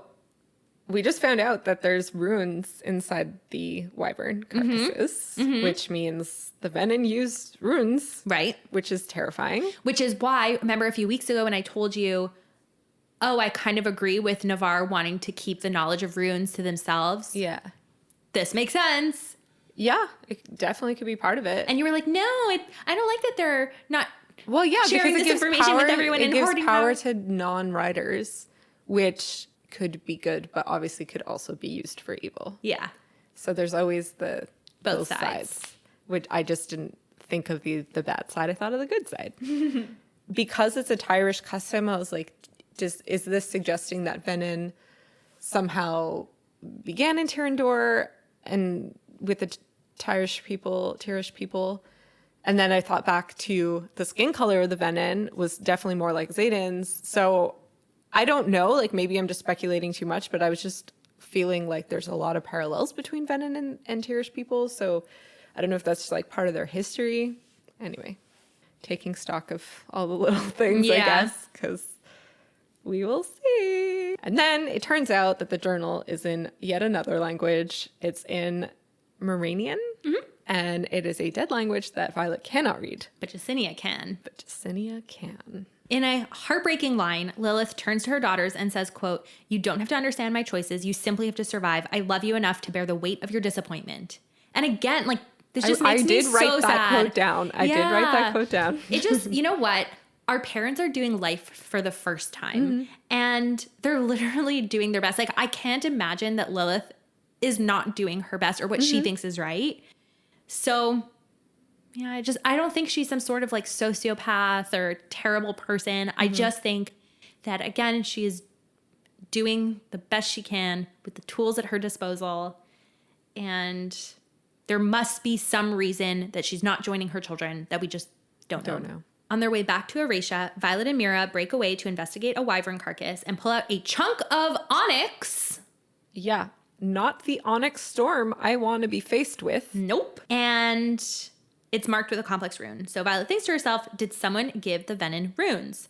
Somehow, one of the wyvern then reanimates, and Violet manages to kill it with lightning. Chapter ends with Mira telling her sister that they're all fucked if she doesn't figure out what the Warwick journal lied about. No pressure. And it is time for awards. It is time for awards. What is your most romantic? You have the heart of a rider, but the mind of a scribe, Violet. I'm trusting you not only to protect yourself, but to protect Mira and Brennan. That's lovely. From Lilith. Yeah. I wrote, I stopped the moment you were more to me than the general's daughter, the moment I realized the harm Dane had done, and that I was no better than he was. I just really like that he had that realization and righted his wrong without anyone knowing. Like he took the initiative, and he has a strong moral compass. Yeah. Means a lot. Yeah. What's your funniest line? I could torch him if you like, Taryn offers, but you do seem attached. Me too. So good.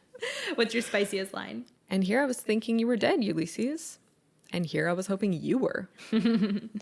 Mine is, that's not exactly comforting. You are not a child of need of comfort. Chapter 58. Despite the fight continuing again, it seems that Violet and Xaden have finally reached a breakthrough.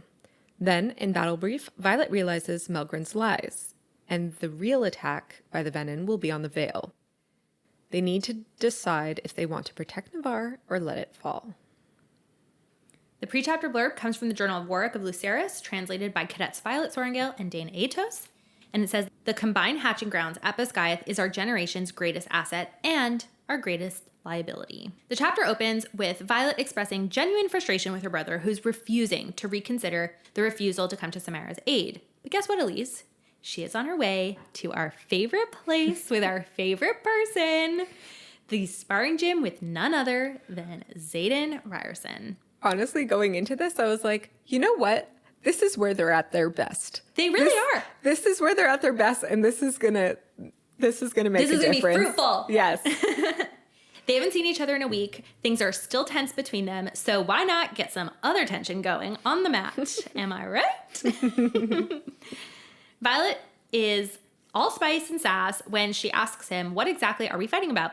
The Assembly voting to leave Navarre to fend for itself, or the secret you kept from me? Again. Which, like, really? I know. Really? That's why I really don't like her in this book. That is a fair sentence. Why do you think I was consistently on Xaden's side through the whole question game situation? Because I just don't like her in this book. So I don't want to give her any points anywhere, even... Yes, I could tell. Xaden disarms her by admitting that the majority voted once they return and that he lost, meaning he doesn't agree with the decision. He actually would have gone to their aid. Yeah. So put that in your pipe and smoke it, Miss Know-It-All. The sparring begins, and please tell me why it is so friggin' sexy that when he knocks her feet from under her, he braces her weight with one hand and then braces his own with the other. So he, like, basically, you know, like guys that do like a falling push-up? Mm-hmm. He does that with one hand. Mm-hmm. Man, the biceps on that guy. Woo! Pretty spectacular. Mm-hmm. Xaden is kind of in a flirty mood, and they have a little, oh, you think you could hurt me moment. And Violet pulls out a blade to his throat. Mm-hmm. And then Xaden says, you're capable of hurting me in ways I'm not sure you've even begun to fathom, Violet. I might be skilled enough to land a death blow, but you alone have the power to fucking destroy me. And like, Xaden, I get it, but can you stop saying it? Can you just please don't say it? Don't act on it? Like, I was just so scared for the next 6 chapters. Anyway, Violet's had a week to mull everything over. Yeah. And she's both wanted to yell at him and she's also seen like the logic in his reasons that he didn't tell her, which is huge for her. Yeah. Because, sorry. No, go ahead. Because like we've been saying, she's been so stubborn and not using her brain. And finally she's like taking the time to properly process it and realize like, oh, wait a minute. Yeah. There's logic here. Yeah, so he tells her, now we can talk here, or we can see if Sigale and Taryn are done fighting and fly through the snowstorm to the nearest vacant peak, but make no mistake, we're going to work this out. From the get-go, despite you not agreeing with the question game, Xaden has been doing his best to have a real relationship with Violet, and that means complete with communication and trust, and Violet just isn't meeting him halfway. Well, we said she gives nothing to the relationship. Like, we did discuss that. Yeah, that's true. It's rough. It's rough. Yeah. So Violet's like, oh, we're working things out on the sparring mat. And he says, sure as hell not in our bedroom. We don't fight in there. And I just wrote in my notes that Rebecca Yarros must have done the same pre-marriage course that Justin and I did, because that is like a golden rule. Okay. You never fight in the bedroom. So in the pre-marriage course we did, there was no fighting in the bedroom. And there was something called the 10 p.m. rule, which is you can't bring up something contentious. Like after 10 p.m. Yeah, like around 10 p.m. because people are tired and it's not gonna be productive, and then you're gonna go to bed angry and like blah blah blah. Respond well. That makes sense. But the bedroom rule is your bedroom is supposed to be a safe space for you, and it's like a place where, you know, you sleep and you express your love for each other, and so you shouldn't bring like the bad vibes of an argument into your bedroom. So that makes sense. Yeah. So the no fighting rule is a new rule that Xaden is instituting in their relationship, and so Violet's like, my new rule is no more secrets, no more question game. And he's like, done. Finally. But then she acknowledges that he was right. She was not asking the right questions because she was afraid of what the answers would be. And then they have this beautiful moment of vulnerability where she says that she needs to stop being set up for failure and he needs reassurance that she'll be there for him. And this gives me a lot of hope for them. Yeah, they're finally seeing each other's points and agreeing. It's been a long book to get here. Yeah, but you know what, Elyse? This is what love as a young adult is. Yeah, I just don't want to read about it. Not for 500 pages. Fair. I guess it's just really real. I think Rebecca does. We were talking about it in Fourth Wing where she wrote about the adolescent and young adult experience really, really well. And she talked about the university experience and, you know, all of that kind of stuff really realistically. And I think that we have not been enjoying reading the Violet and Xaden relationship melodrama because of how real and accurate it is.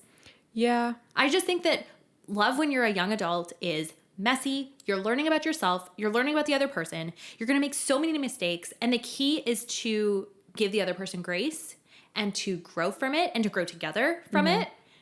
And yeah, I don't know. Yeah, I agree. She did it well. I didn't enjoy it. So, I mean, I'm not saying I did either. No, I know. I'm just saying that maybe like this whole conversation that they're currently having and, you know, the proclamations of love that they make after this is a reward for the journey that we've been on for the last, like you say, 500 and some odd pages. Yeah. Violet then says something very interesting. I'm scared. Quote, "You have to let me all the way in, or all the love in the world won't hold this together. I'm a person who needs information to center myself." Could this be a hint to her second signet? Oh, I thought it was I thought I was talking about like, because like that is literally how she works, right? Right. But your signet is a reflection of your needs. Okay. So that's why people think she's intrinsic. That would make sense. Yeah. Xaden's like, okay, what do you want to know about my dad, my grandfather, Sigale, the rebellion? And she's like, where's your mother? Where's your mother? Yeah. I was honestly like, the way she maybe presents it is kind of like jarring, but I was like, finally she's asking the question, like she's going for the hardest of the hard. So like the second signet, now the mother question, I'm like, okay.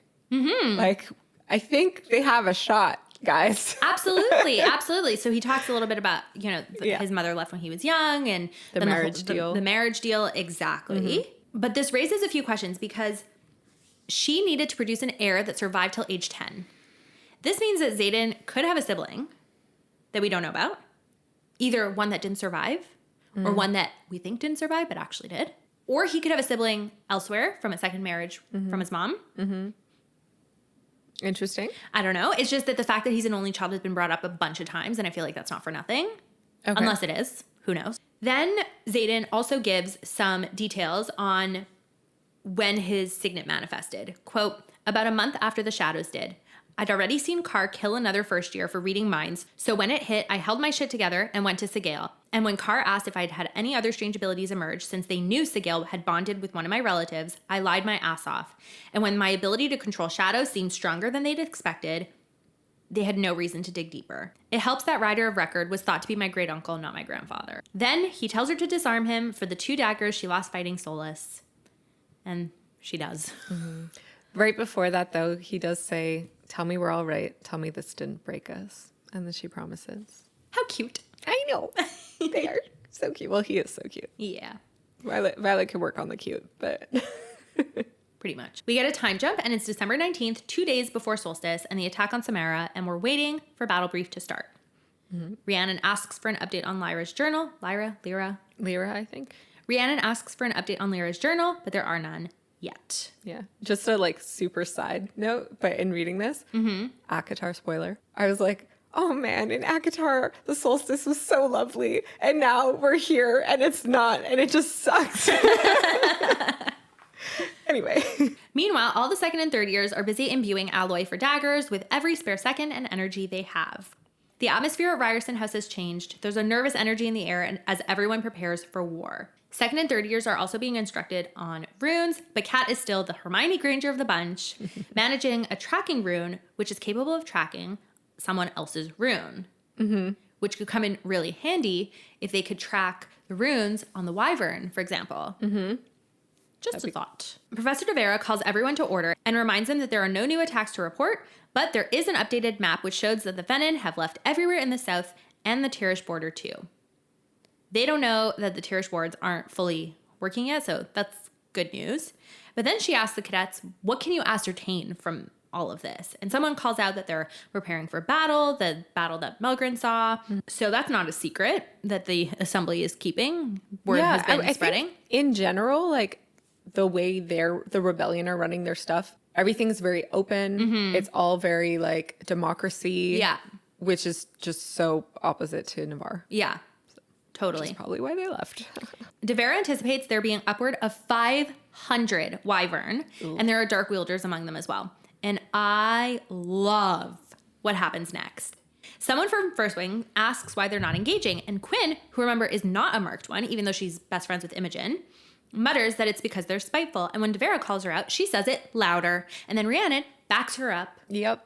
I love the like mutiny that's coming up. I love it too.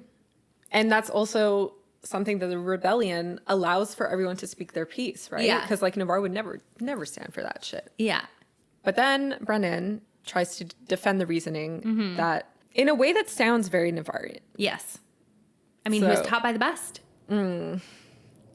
So basically he says the casualty rate would be too great and the rest of the continent would be undefended, which is like the same reason Navarre tightened the borders. So just like, it's such a hard line to walk.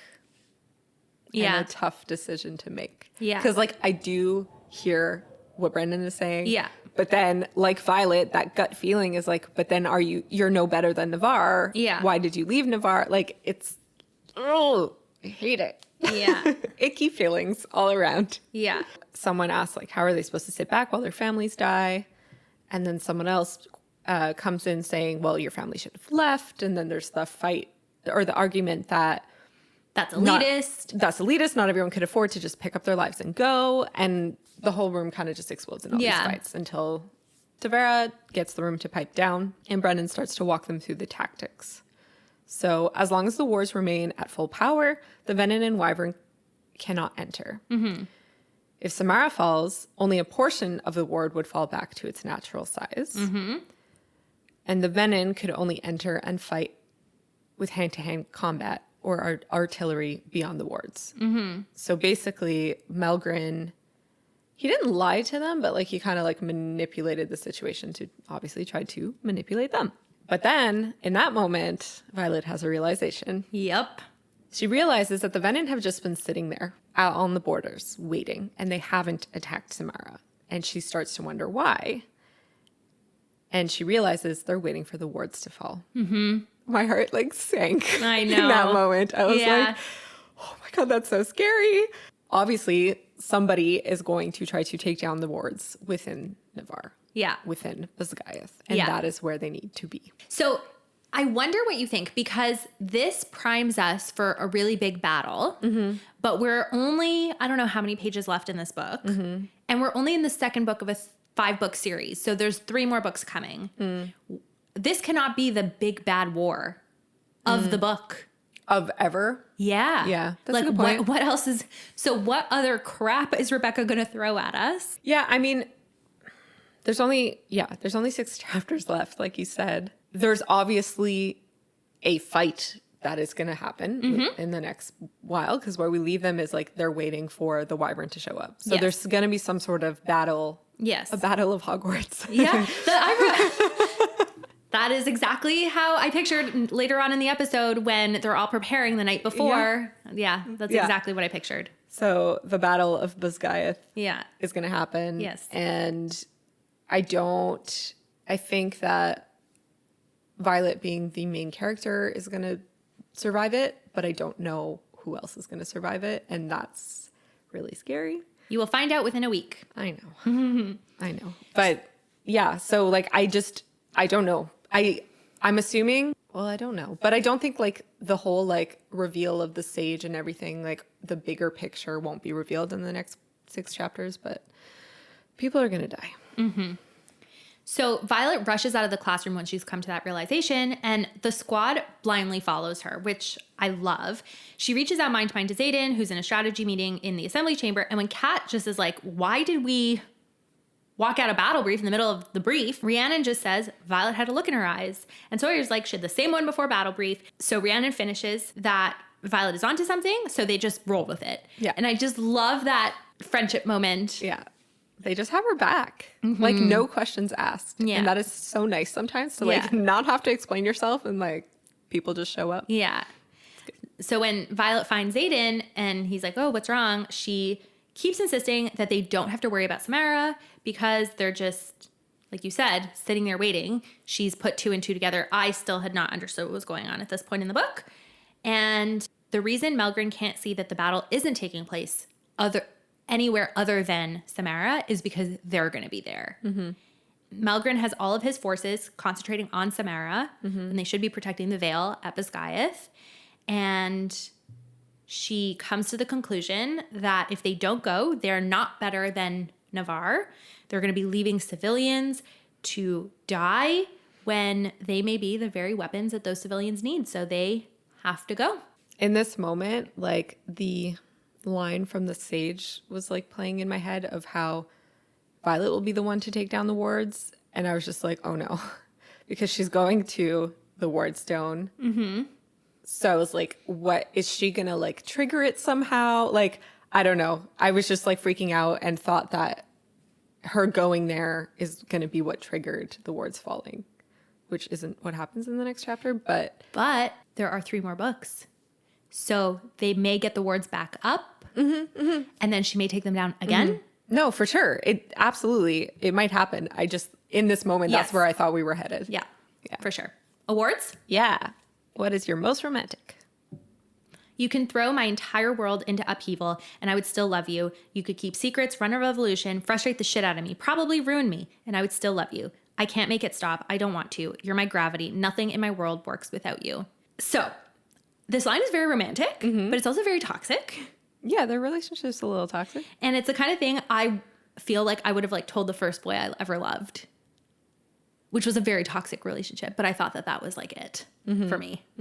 I mean, definitely at this age, it's like they have like the Romeo and Juliet syndrome, right? Of like, I'm not saying their love isn't real, but mistaking infatuation for love, and thinking that sacrificing everything means you love someone. Yeah. So, yeah. I wrote the same thing though. Okay. I thought I had to defend myself and defend my choice. No, I wrote the same thing, but I also agree with the follow-up. Yeah. What's your funniest line? If you were Muggin, what would you be doing right now? Shitting myself? Same. Yeah, 2 for 2. What is your spiciest line? I said because we're spiteful. Oh, I was so close. I said, besides actually fight to defend innocent civilians. So we're so close. I know. But I guess we're not going to get... We still have one more episode. Yeah. 2 more chapters to go. Yeah. Chapter 59. The squad flies into a near-empty Basgiath. Lilith begrudgingly leads them to the wardstone, only to find Jack Barlow there to betray Navarre and tear down the wards. The pre-chapter blurb comes from Taryn's personal addendum to the Book of Brennan, as quoted by Cadet Violet Sorrengail. We do not eat our allies. Love it. It's 3 hours later, and cadets are getting ready to take off for their 18-hour flight as Andarna argues that she can make the flight on her own. Violet is allowing her to come along and to fly until she tires or holds back the riot. She continues to argue, even pronouncing that dragons do not answer to humans. No, but they do answer to their elders, says Taryn, and Andarna refutes that quote, only the elders of our den. What do you think? I don't know. Who's the elder of her den? We don't know. We do not know. It's the second reference to this. Yes, and she suspiciously says, quote, perhaps I will be the eldest of my own den. Marin laments not being able to join them, but Violet reminds her that the flyers wouldn't be able to wield within the Navarrian wards. And then Marin offers her a small crossbow because she noticed how unskilled Violet was with a longbow, and I thought that was so sweet. Yeah. The arrowheads are Marasite, imbued and runed to explode on impact. So kind of her. I know. Like you were saying earlier, like the relationships have just really, they've made the effort to really grow their relationships and create for like a good environment for their squads. Yeah. I love. Flyers are not the only ones who are being left behind. So are the first years, much to Arik and Sloane's dismay. Xaden's argument is that most of them haven't even manifested their signet yet, so they're useless in a fight. Then Violet tells both Xaden and Mira to join her squad because she's sticking to her own, and they're off. Violet's role once they land in Basgiath is to try and get through to her mother. No big deal, as if, Ice Queen is going to be easy to pierce.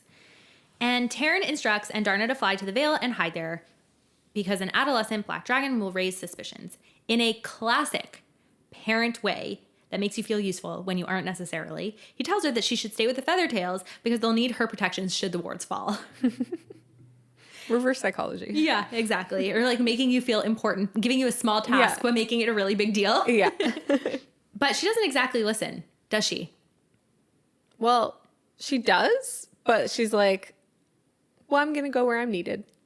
So, which means she ain't going to listen. Exactly. Taryn warns that the Empyrean isn't really pleased by their presence, and Violet also feels this like tinge of sadness as she sees Basgiath because it was her home for so many years, and overall we're in a great situation. As they land in the campus courtyard, may I add, Violet dismounts and finds herself surrounded by officers. But there's only enough space in the courtyard for a single dragon to land at a given time, so they land, Taryn takes off, Sigale lands, takes off, Tyne lands, takes off. Anyway, it's kind of like one at a time, cat. Yeah. Until Lilith's just like, okay, just open the gates. Like, this is ridiculous. Yeah, exactly. Speaking of which, Lilith descends into the courtyard with Nolan following her. She gives her daughter a sassy, like, really, Violet, you couldn't use the front door? Then she's noticeably looking for Brennan, who's not coming with them because he didn't agree with them going to help the Navarrians for. Which is a dagger to the heart. What I didn't like in this exchange, though, is like, so Violet starts to kind of say her plea. Yeah. And she calls her mom. Yeah. And she responds with cadet. Cadet. I know. And it's just like, and I think it's those moments that I'm just like, these are the moments that your kids need you. Yeah. And you choose to put up this front. There has to be a reason. Which means you're choosing Navarre to them. Yeah. I'm not saying maybe she does have a reason, but it's just like, this is what your kids need. No, I know. It's so I'm thinking hard. the reason that she's calling her cadet is to create that separation for herself, not for her kids, because she's on the other side of the argument. Maybe. I don't know. There has to be a reason. Like, there has to be a reason. Maybe. It's just hard to watch. You're not wrong. It's heart-wrenching. Anyway, Lilith misinterprets their presence there. She thinks that they're coming to invade, but, you know, like you said, Violet says her piece and tries to convince her that that's not the case, asking her if they can inspect the wards. And Lilith is like, oh, no, they're guarded. Like, they're fine. And Xaden's like, come on, just let us go see them. But then Lilith says no, and she says, consider retaining your lives a personal gift. Exactly. But Mira notices how empty the courtyard is and doubles down on the fact that every available body has been sent to Samara. The only powerful riders, or the most powerful riders left, are Lilith and Professor Carr. So, then Dane, my dear Dane, his redemption arc is getting stronger by the day, is it not? Yes, it is. He tells Lilith that if she doesn't take them to the wards, he will. Colonel Atos had shown his son where they were last year. Then Violet gives her mom another ultimatum. Either be the general who saves Basgiath or the one who loses it to the cadets who rejected her lies. And then her mother gives her, like, I was going to call it a backhanded compliment, but it's a front-handed compliment. Black really does suit you.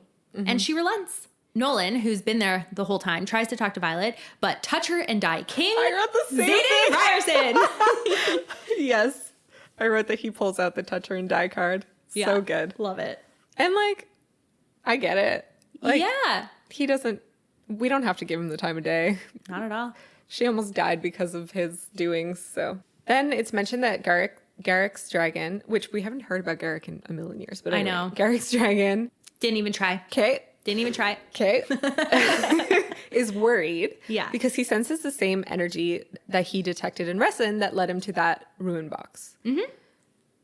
I forgot about that thing. About the rune box in Resson? Yeah, because it like disappeared at the beginning of the novel. They destroyed it at the beginning. Like literally the first page, basically, it's destroyed. So I completely forgot that was a thing, which obviously comes into play in this next bit. Part of the plan is that Garrick and Devera have taken over the dormitory, so they've locked that part down. And Violet and the rest of them are going to go to the wards. So they start to walk down a spiral staircase, and they get to this chamber, and it smells like earth. So PTSD starts settling in, and Violet starts thinking of the feelings of being in the interrogation chamber. And Xaden asks what's wrong, and she tells him. And I was like, oh my God. The bar is so low. The bar is so low. But it's just like, we are taking steps in the right direction, and we just need to keep taking those steps, okay? Yeah. And I love that not only is he holding her hand through this moment, but his shadows are also wrapped around them, which I thought was so cute. Yeah. So comforting. When they arrive at the ward chamber, they find the two guards who were supposed to be guarding it dead. And Violet reaches out to Taryn being like, hey, is this chamber open to the sky? And he's like, I can't supply my fire again, but I'm on my way. Because when they enter the chamber, what do they see? A giant orange dagger tail. Unlike the wardstone in Erasia, this one is double in size and on fire. Yeah, that's really scary. Violet notes a few differences, actually. It's twice as large. The rings and runes carved into it are interrupted by a diamond pattern, which doesn't exist on hers. And like you said, the stone is on fire. So it's like, oh, their wardstone is really messed up. Yeah, exactly. Then Violet realizes that it's not just any orange dagger tail. It's Bade. But Bade looks weird. Her eyes are opaque instead of golden. And then she knocks Lilith into the wall, cracking her head open. What's it with these Soren Gales getting their heads cracked open left, right, and center? I did note that, didn't the guards also have something weird with their eyes? Which guards? The guards that were sent to kill Violet on the tower top. Yeah. Okay. Xaden's shadows grab Mira and Lilith and pull them back as Bade roars. And then Jack freaking Barlow tells Violet, quote, "You're right on time, Sorrengail." What did you think in that moment? Fuck. Did you obviously did not fall for the Jack has been reborn. No, because I've said many, many times that when people come back from the dead, they come back worse. But he never died. Yeah. Not really. Nope. Riddick's signet comes in handy, putting out a wall of ice between the gang and Bade, but it doesn't save his hands from getting blistered and bloody. As they come up with a plan, Violet spots Jack no longer on Bade's back, but now near her neck, where he sticks a knife into her throat. Yeah. I was shocked. I was like, what the actual fuck is happening? I reread the passage like 5 times. I was actually shocked. I also caught it on video. But oh, good. I'm so glad. That's another viral video waiting for us in the bank. But you know what, though? It's so funny because this is the prime difference between you and me when we read something shocking. When I read something shocking, I continue as fast as I can to find out what's going to happen next. And you go back and reread to make sure you read it right. Yeah. Which is just so funny. Yeah. You know, it's the same way, again, shocker, spoiler for ACOWAR. Okay. But so many people, when Reese dies... Yeah. either like reread it to make sure they read it right or stop reading because they're freaking out. Yeah. I turned the page so freaking fast to find out what was going to happen next that, I mean, we had to wait a few pages there, but I just have to go faster. I totally understand that and it makes sense. I think it's just my brain just needs to make sure that I have all the information so I could process it to then find what the next step is. Yeah. Like But you're torturing yourself for a little bit longer. Yeah, I understand. Like, it makes sense to read to get to the, like, resolve. Yeah. But I don't know. That's just my brain. Just before Bade collapses, the black flames on the wardstone wink out. The wardstone hits over as Violet sends a dagger flying at Jack, but the wardstone falls, cracking, and the humming stops. The wards have fallen. So scary. Yeah. It's still unclear, but I was like, did he kill Bade simply to knock the stone over, or is it sacrifice magic? Like, the blood of the dragon is what determined it, so it was a sacrifice thing, or was it simply just to use the weight to knock it over? It's not super clear. I did read somewhere, maybe it's later in this book, that it was Bade's blood on the wardstone that brought down the wards. I'm not too sure. Alternatively, Jack no longer had a need for Bade. I'm sure. So the opaque eyes you can kind of deduce is him controlling her. Him, yeah. We don't know how much energy that requires. So maybe now that he's out in the open, being an evil villain. So why did... I guess because the sage wants her. Who?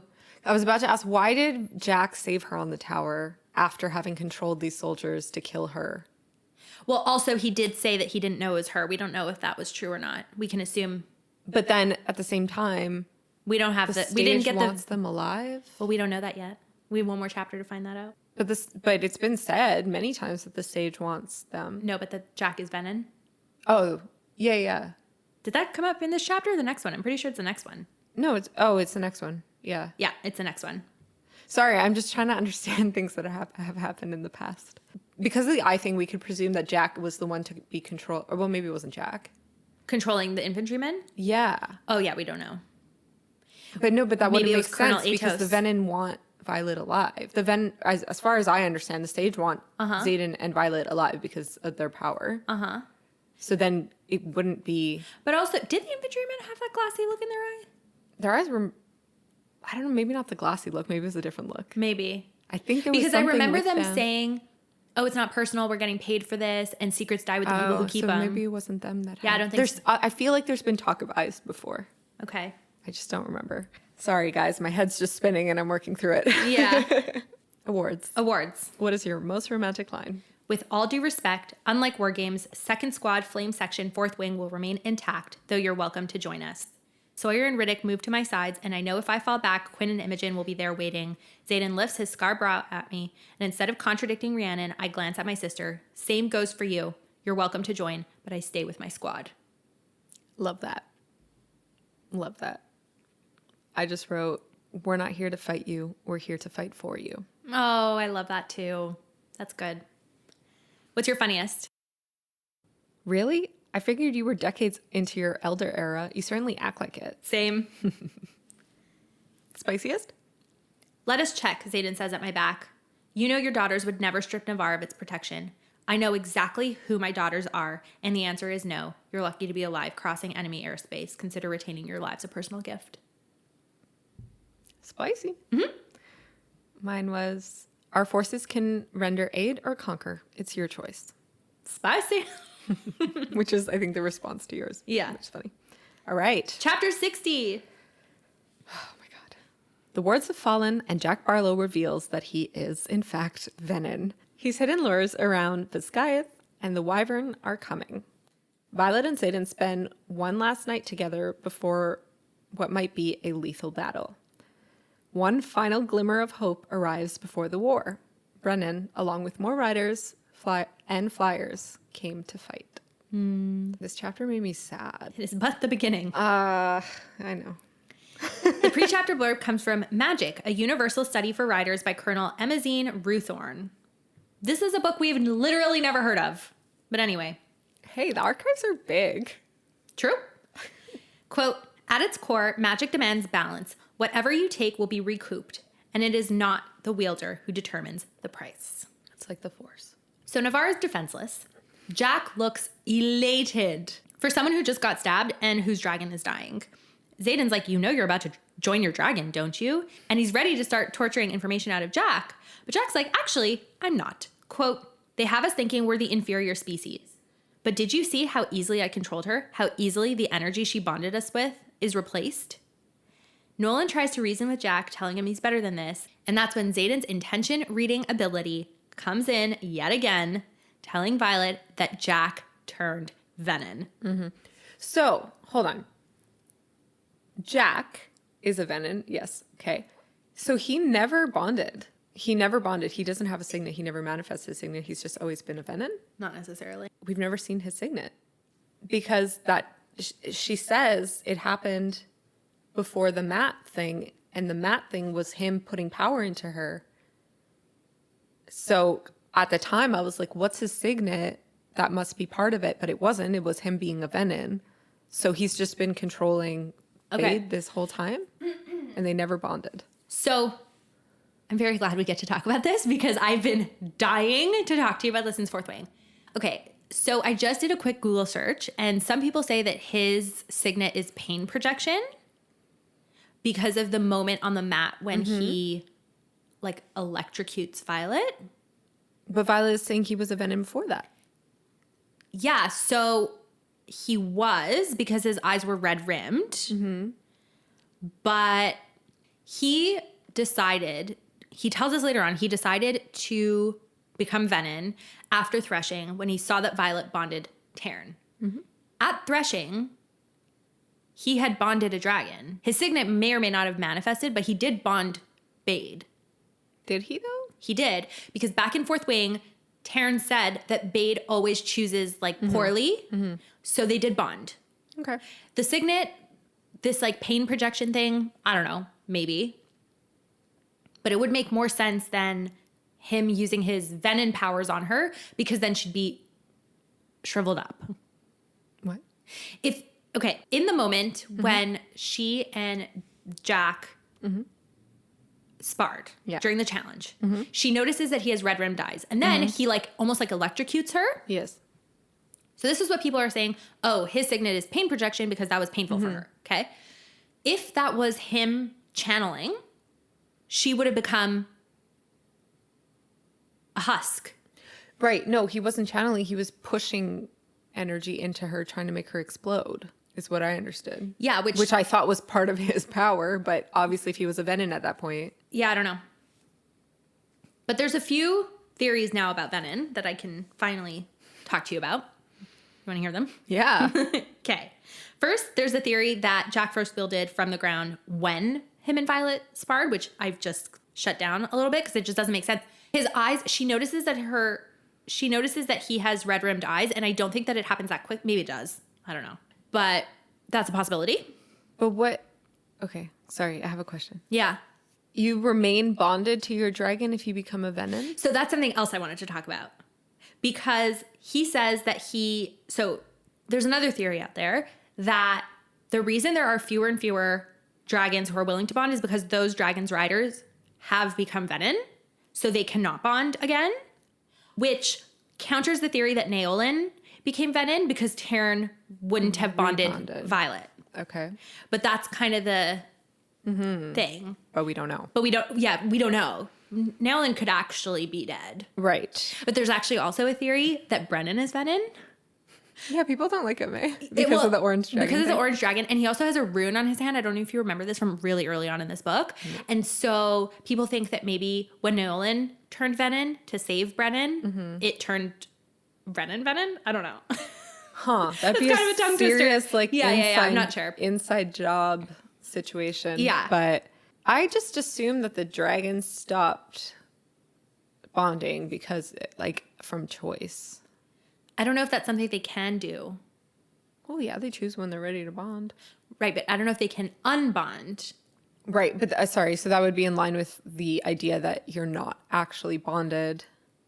It's just unclear if he's bonded or not, or was he just controlling? No, I think he was bonded to Bade because if you remember, he became venom. But he's been venom this whole time. So he has been venom this whole book. And remember, we encountered Bade during Land Nav. And during Land Nav, her eyes were normal. So she wasn't under his control then. But she wasn't with him, but he was still alive. So my question is, so Jack bonded Bade. Mm-hmm. Threshing happened. Yeah. During threshing, they bonded. Yeah.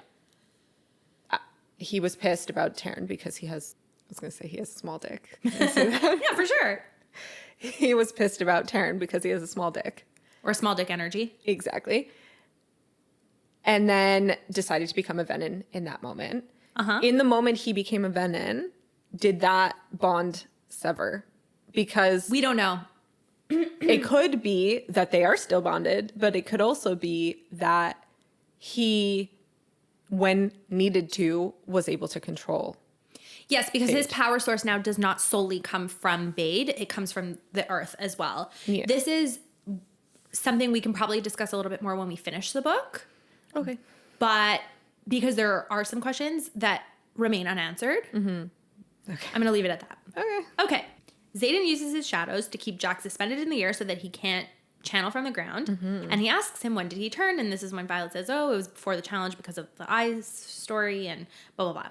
And then we ask, well, how? And then we get a mini villain monologue from Jack Barlow, quote, "The wards do not block all power like the dragons want you to think they do. We can still feed from the ground, still channel enough to survive, enough to fool them. We might not be at full strength, capable of wielding greater magic under your protections, but make no mistake, we are already among you, and now we're free. I'll never know why it's you he wants. What the fuck makes you so special?" He, not being the sage, but someone else, remember, it's the same he that this has been referred to in all of her dreams. And I mean, we do know that the sages aren't the top of the chain. Exactly. But that's kind of what I was saying before is I don't know that we're going to resolve that in we're not. 6 chapters. No, we're not. And that would be part of the plot that comes later. Yes. We're already among you? Who else is a venom? Oh my God, the chills. Yes. Ugh. Be afraid. I am afraid. I'm terrified because now literally the words fall. Anyone could be like, haha, I've been a venom the whole time and I'm going to betray you now. It's so scary. Violet wants to keep Jack alive as long as possible for questioning and suggests they use the serum. And then she realized that he must be the reason they created the serum in the first place. Mm-hmm. Then Jack continues his monologue, quote, "They don't need a map," because they were saying they'd need a map to find them. "Not when I showed them the way. While you were busy smuggling weapons out, we were busy smuggling them in. This whole place will be ours in a matter of hours." What's interesting, though, is Jack's motions grow weaker, his breaths more labored, just as Liam's had been. So I think that Okay, so they're still bonded? I think they're still bonded because he's weakening with Bade's death, but maybe the fact that he's venom will keep him alive, marginally alive. I'm not too sure. That would make sense, actually. Yeah. That's a good point. Dane grabs Jack's head and starts his Googling.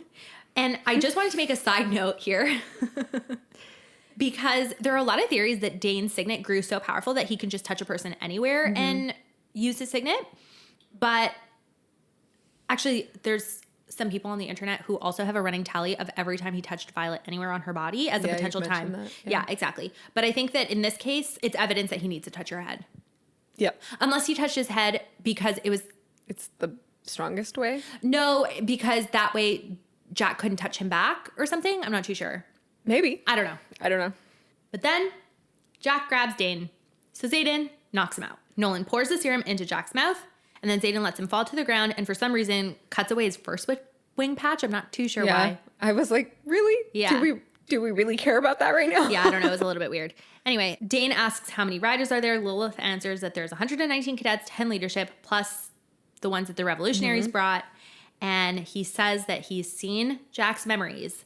It won't be enough. He looks at Lilith and says, gather everyone. They're faster than dragons. We have 10 hours, maybe less, then we're all dead. Mm-hmm. Just little thing, though, that we missed is that when Jack grabbed Dane, he started sucking his leg. Yeah. So he actually now has handprints on his arm. His chest. It's his arm. I thought it was his chest. I thought it was his arm. Why did I write chest? You might be right. Anyway, he has handprints. Yeah. Like gray handprints. Like spooky. Disgusting flesh handprints on him. Yeah, which makes you think of Violet's hair. Mm-hmm. It did make me think of Violet's hair. 30 minutes later, they're all in the battle brief room, and it's segregated by Eurasian cadets and Navarrian ones. Not only will Melgren's force not arrive until after the approaching horde of Wyvern do, but there's a second wave of Wyvern that is on their way too. The anxiety. So much anxiety. Then, I just freaking loved this. Mm-hmm. Quote, as if he senses the weight of my gaze, he looks at me, then winks like we're not facing certain annihilation. Like we've transported ourselves back to last year and this was just another battle brief. I know. I loved it so much. I freaking love Xaden Ryerson so much. Riddick tells Sawyer that Nolan was able to mend his hands after he mended General Sorengill's head, but that Dane's injury, I'm not sure how to refer to it, was either unmendable or Nolan was too exhausted from trying to mend Jack over and over to be able to. Mm-hmm.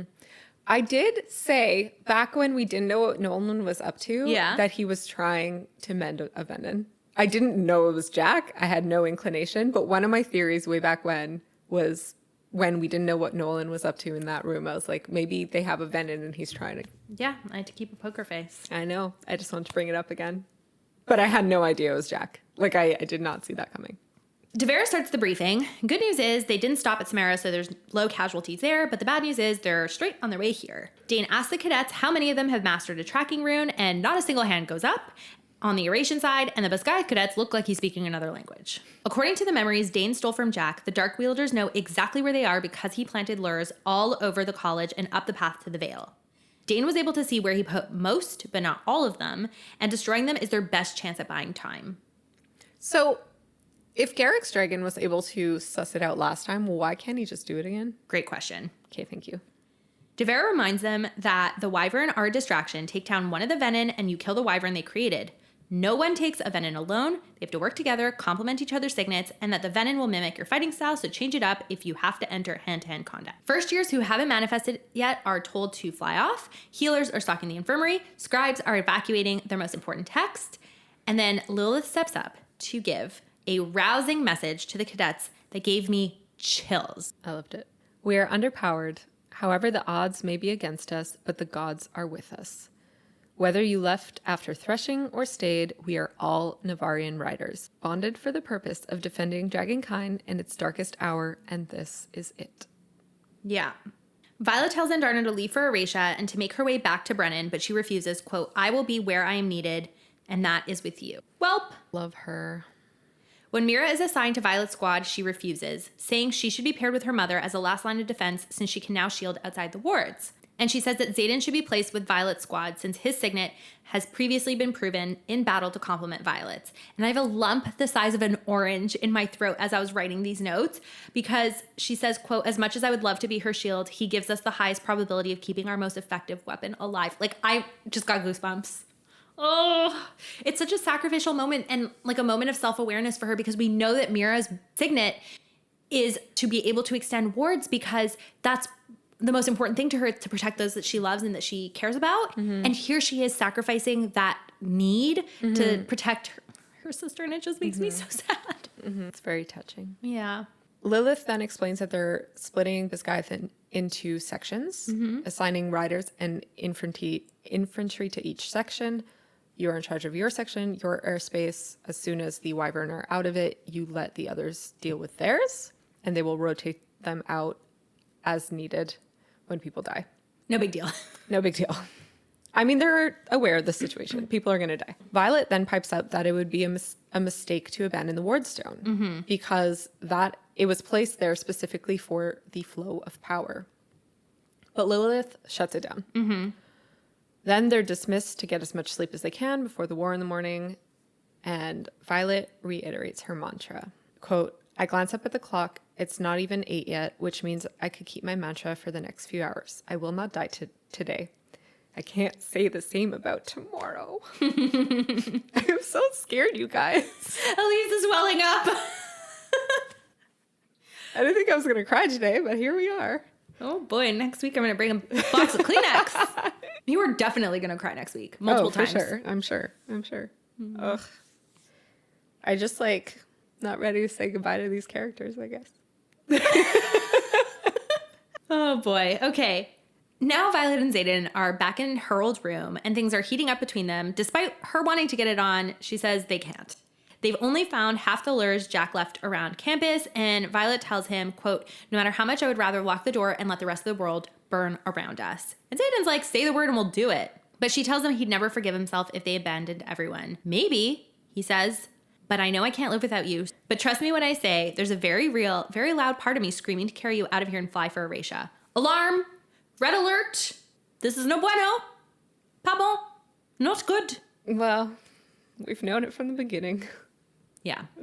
They start making out and she's like, we can have a quickie. But as usual, they are interrupted by a knock at the door. When they open it, they are faced with a few first years and Brennan. She flings herself into his arms and is like, you came. Which I thought was so, I got teary again reading, quote, I left you and Mira here to fight this on your own once before, and I'll never do it again. I knew I'd fucked up as soon as you left, but griffins don't fly as quickly as dragons because the flyers came as well. And some first years. Yeah. Sloane's there, Arik's there. It's just oh, I know. Everyone is banding together. And like I said, we ended this week on a perfect spot because it's right before the fight or the battle or whatever you want to call it. Yeah. But even in the chapter, we have these really nice moments between the squad members with Sawyer and Riddick, all the usual things. And I'm this is the last time we're probably seeing a lot of this because people are gonna die and I don't know who. So I was just so sentimental reading this part because I'm sad. Yeah. I just love Kat also pipes up and says, we don't abandon our drifts, we'll fight. So it just got me really teary. For sure. Cat came. I that's know. Huge. I know. It's freaking huge. Yeah. Then Violet asks her brother, have you encountered something you cannot mend? And he says magic. I can't mend a relic or a rune. But what about a wordstone? Rhiannon then asks Lilith, quote, General Sorengale, 2nd Squad, Flame Section, 4th Wing, officially requests permission to guard the airspace above the wardstone chamber. And Lilith doesn't take her eyes off of Brennan and says, granted. Yay! You said wardstone like wordstone. Oh, did I? So it was just wrong story. Wrong series. All right. Awards. Yeah. I have mentioned it many times in this episode, and I will say it again. I have to remind you, Elyse, that the ending of this book is what prompted us to create BBB because I was so upset. I was in a bad mood for days. I procrastinated so hard with my notes this week because I know what happens next, and I didn't want to have to reread it, and I feel the same way about next week, and I'm cursing you inwardly for the trauma I will feel. Again, you are re-traumatizing me. Oh, it's my fault. You're the one who swept a super emotional person into this journey with you. I know, but you know what happened? Okay, besties, I'll give you a little peek behind the curtain. So we do 4th Wing. 4th Wing's great. Love 4th Wing. 4th Wing ends on a cliffhanger, but whatever. It's fine. And I told Elyse, I was like, I think we shouldn't do Iron Flame because I know what comes next. It's funny because I didn't realize at the time when you were saying that it was because of the way the book ends that you didn't want to do it. Well, also throughout the whole book, I knew the miscommunication would be super annoying and that you hate miscommunication. There were just so many reasons that I didn't want to do Iron Flame because of like the emotional turmoil, not because it's a bad book, but you insisted. So many good conversations. No, it did. It did. But I hope our listeners agree. I hope so too. Let us know. I'm very happy to enter an entirely new world in season 3 and leave the absolute dumpster fire that is the end of this book behind me. I'm so scared because, so I've said, like half jokingly, I'm like, oh my God, does he die? Like, it's just the way people talk about this book. Like, it's like the most tragic thing in the world. And I'm like, what could be worse than that? Lots But of that's tragedies the thing. coming your way, I know. Missy. Within the next few days, I will figure that out. Awards. Yeah. Most romantic. It was a line in Battle Brief. As if he senses the weight of my gaze, he looks at me, then winks like we're not facing certain annihilation. Love that. Yeah. You? My hand spears into his hair, holding him closer, like I still have Andarna's ability to stop time. Oh. Like I could hold us in this moment if I just keep kissing him. Oh. I literally cried at that line. Yeah. Because again, like it's just like we're getting all these little moments and I'm like, is this the last time we get this moment? Like You know what? I was afraid. A few weeks ago, I was like, oh, the ending of this book, it's like friendship ending. And no, I've decided that you're not going to be allowed to be mad at me because you insisted. I warned you. I gave every... I would not be mad at you. I would not hold you responsible for what happens in a book. That's insane. Unless you wrote the book. Like, I can't hold you to that. That'd be crazy. Okay. Funniest You're line? so nervous right now. My leg is like... I know. And people listening are just like laughing because they know what happened. Yes. They sense my anxiety. Like, I'm sure people are listening to this and being like, we are Myriam in this moment. They're probably feeling secondhand anxiety for you, knowing what's to come. Anyway, what is your funniest line? We get both of you. Riddick offers a quick smile. Maybe we have a shot at lasting an hour. My money's on 2. Sawyer chimes in with a nod. Both of you shut up right now before I knock your heads together. Imogen warns from a seat behind us. Anything less than 4 hours is unacceptable. Yeah, same. It's a gallows humor. I love it. Yeah. And again, that moment, it's like, is this the last time we get that? What's your spiciest? My mother levels a disapproving look at me and the temperature drops a few degrees. Why is it that only my daughters speak out of turn? We get it from our mother. Same. Okay, besties. Next week, finish Iron Flame. We are finally going to be done with this book. Crazy. Yeah. I will finally be able to not have to hold back anything in the Empyrean series from Elyse. I know. We could actually like fully discuss everything without... Yeah. Only to enter into an entirely new world where I'm going to have to keep secrets from you yet again, but... Okay. Thank you so much for listening. Please rate this podcast and leave us a review. Like I said at the beginning of the show, it'll help other people find us. If you haven't already, we encourage you to set new episodes to download so that you are sure to be up to date. By the way, if you are interested in supporting the podcast, we, as always, are plugging our Amazon storefront that we update constantly. You can follow us on Instagram at BookboundPod and on TikTok at Book Bound Besties. Please tag us in theories because by the time this episode is released, Elyse will have finished the whole book. Yeah. So nothing will be a spoiler. Woo. You can message us, you can email us, you can tag us. Also, please share that you're listening to us, to your stories. That'll also help expand the BBB community. And as always, if you have any questions, comments, or feedback, please email us at bookboundpod@gmail.com. Let's get to reading.